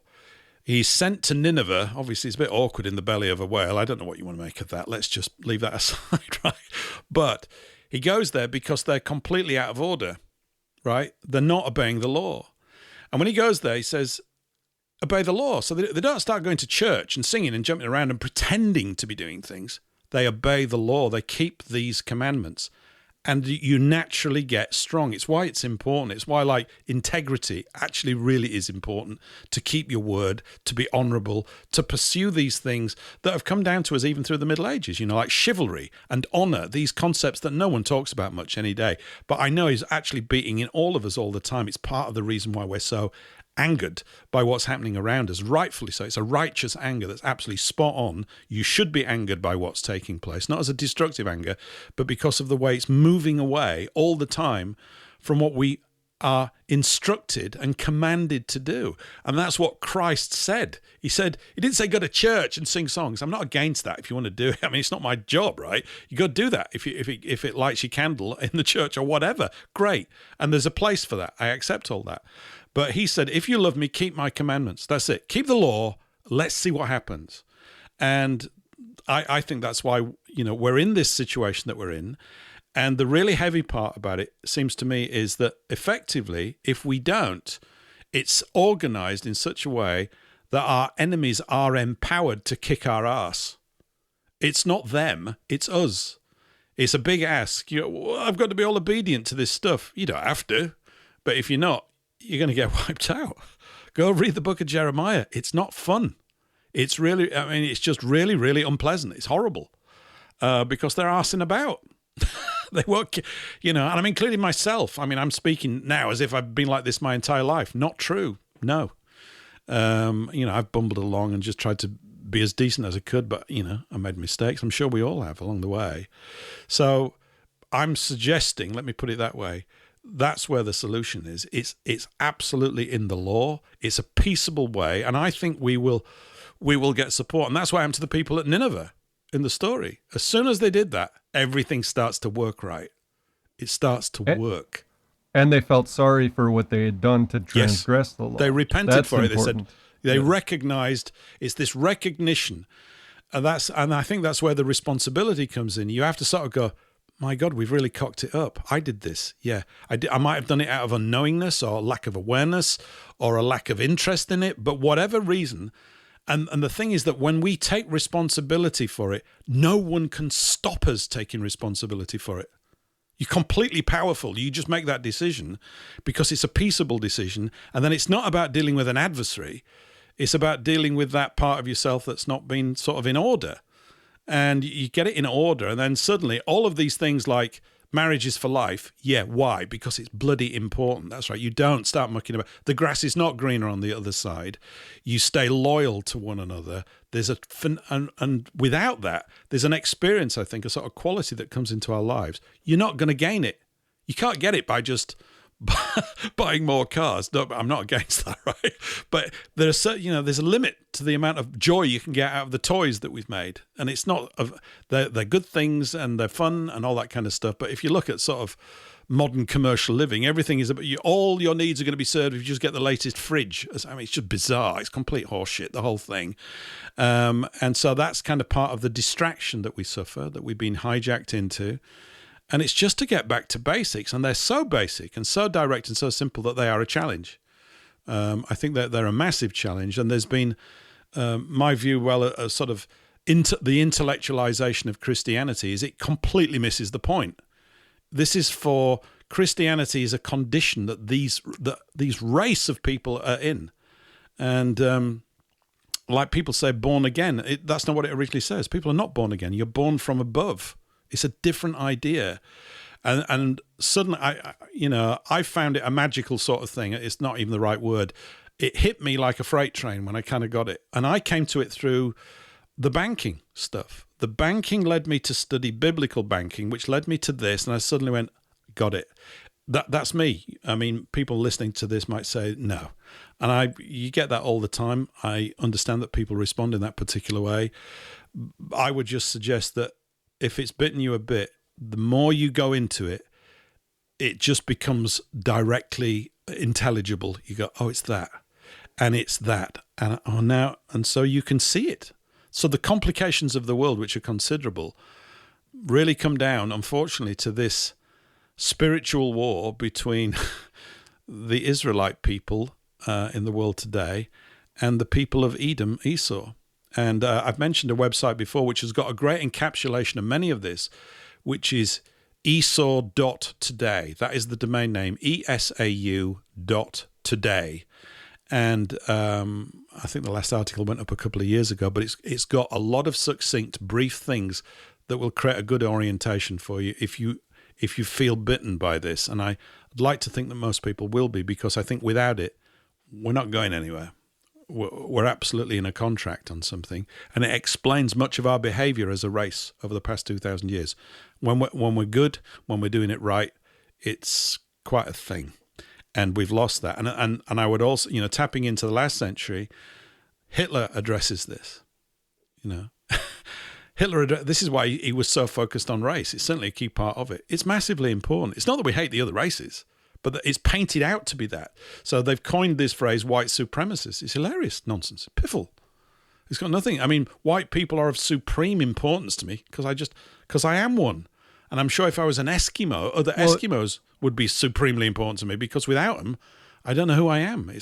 We're all, It goes hand in hand with the term anti-Semitic as well, because that's another one of those words. It's like, well, according to whom and what relative term are you applying that to?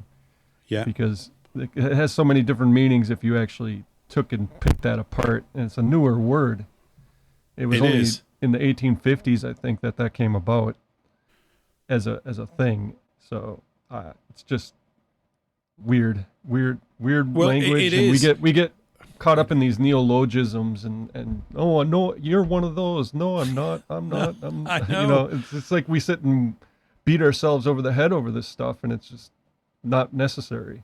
No, it's not, and it's a waste of time. It's like really, straining at a gnat or whatever it is, that thing. It's that stuff. It's an absolute exhaustive process of going in circles about things, and everybody's coming up with I'll come up with a new take on it, and this, that, and the other, and therefore I'll garner a lot of interest about this. But in the end, it's pretty plain and direct, I think, and that's the challenge of it. It actually is very simple and direct, but it's not known. It's been obscured. Oh no, we must intellectualize it. Now I've got to give you profound reasons about this, and you've got to get my interpretation of it, and all this, that, and the other.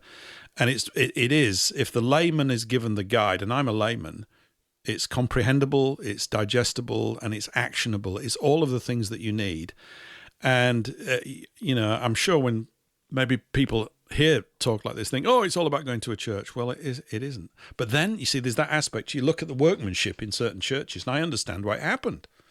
What else would we do? If we were alive 500 years ago, well, we ain't got this. I'm working, out with you, Patrick, catching pigs or whatever during the day, and we're doing that all week, and we're covered in muck, and the pigs are really happy, and we're not so happy. But come the weekend, connecting on that point would have been a key thing. And of course, we have to point out that, churches not allowing the congregants to even understand the document was a big no-no. And we know over here, the guys that translated to English, many of them were burnt at the stake. It's not good, because it's a power grab to control that thing over people and to build these doctrines and these other systems But you've got to, there've got to be some basic things on it. Anyway, it's an infinite conversation. It's without end. I think back in the day, life did revolve around the churches, and that's why they got built up to the point where people were going there daily. They were going there daily. It wasn't just the weekends. Yeah, I know. So, and there's good and bad in all things. I've mentioned here,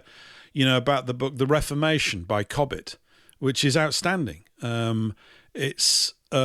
It's so easy to read. It's written about 1810. You think, it's going to be difficult. It's not. It's fabulously written.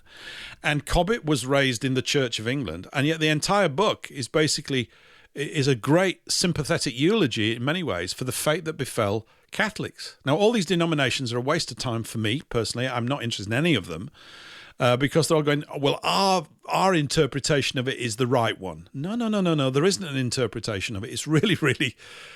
It's simple. So there is no interpretation required. We don't need you as interpreters. Go away, right? Let me read it and I'll understand it and we'll act on it. Let's see what happens when we act on it. And the history book would indicate that when they act on it soundly, the garden starts to bloom. By their fruits shall ye know them. And the fruits start to come. So you create stable civilizations. And, the whole way of operating the criminal code. They didn't have jails back then. Now, you say it's impossible to do that now. Yeah, it probably is. I guess maybe it is. I'm not arguing for that. But you just look at the way that it functioned properly, and it's always going to be a challenge. I'm not going to say, we've done that and now there's nothing to do. I doubt it. No, it's always going to be things to do. But at least you could say, well, we've got the foundations right. It's structured right. And the idea, it seems to me, with each passing day, the problems are reducing. These fundamental are reducing. You'd still have others. There's never, ever going to be a shortage of challenges, thankfully. Otherwise, there'd be no reason to get out of bed. There's always going to be something to do. But speaking of something to do, I've got to go see somebody. I think we've wrapped up anyway. Yeah, we've run on for an extra hour or so. I don't really have any music to play out, so I'm not even going to desperately try and search for some. Eric, are you still with us? Yes, I'm still with you. Yes. Cool. Let's have a quick check. Yes, I still am. Yes.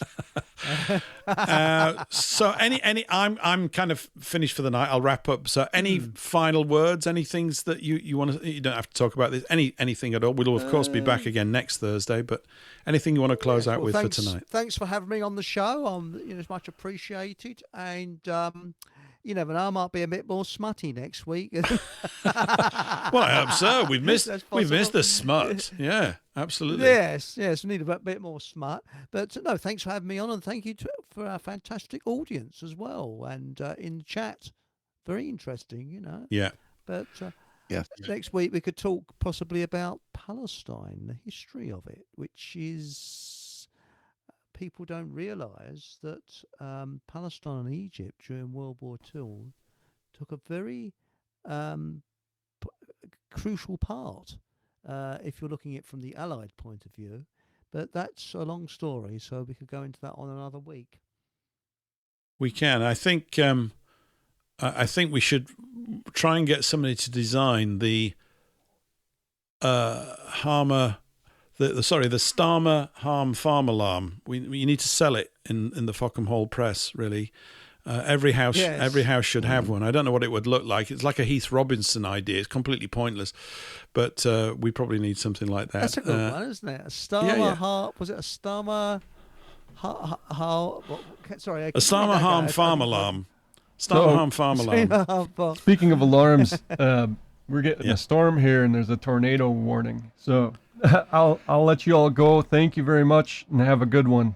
Fantastic, Patrick. Thank you. Good luck with a no pig life. I hope your pigless life turns out great. We'll hear about it next week. A week you'll be pig free completely, won't you, by this time next week? Hopefully. Good luck. Yep. Okay. Wonderful. As long as this tornado doesn't hit us.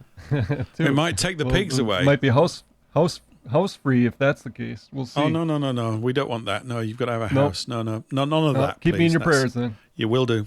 Yeah, keep good. Okay. Bye for now, Patrick. Bye now. Yep. Cheers. Cheers. Paul, anything to wrap up? Keep your head down and keep your powder dry and keep your ear to the rails. Yeah. Lots of crazy things could be happening between now and November, particularly in the United States. And you know what happens in the United States usually has a ripple effect and is felt around the world. It's just kind of the way it works. So it is. It is. What everyone. There was an old saying, was it? There's an old saying, if United States sneezes, Britain catches a cold. That's an old saying. Well, have a good sneeze then. Have a really good sneeze. I will be talking about pragmatic, political, skullduggerous things again next week. Obviously, we just had a bit of a change of pace there for the last hour, half an hour, 40 minutes or so, just to cover that. Yeah, we'll dig up some things next week, as we usually do, and we'll plough on. So thanks to all of the co-hosts tonight. Thanks, Paul. Thanks, Patrick, who's just departed. Thanks, Eric. We're going to end right now. No music or anything. That's it for this week. Thanks, everybody in the chat. It's been brilliant. Very lively chat tonight. Been following a lot of it. So much of it, I actually couldn't read it all out. It's been absolutely flowing. So wonderful stuff. And I'd just like to mention, I suppose, here at the end, the wonderful painting by Sir Lawrence Alma Tadema. What a name that is. Sir Lawrence Alma Tadema. It's called Finding Moses or something like that. It wasn't meant to be like it kind of seemed appropriate. I just picked it out earlier. If you're not familiar with his work, he's worth doing a search on. Breathtaking paintings when people really painted. I'm sure some out there still do. But it's wonderful stuff. There's a fantastic one where he's got these two ladies covered in rose petals. It's just absolutely remarkable piece of work. So if you like beauty, he's definitely worth looking at.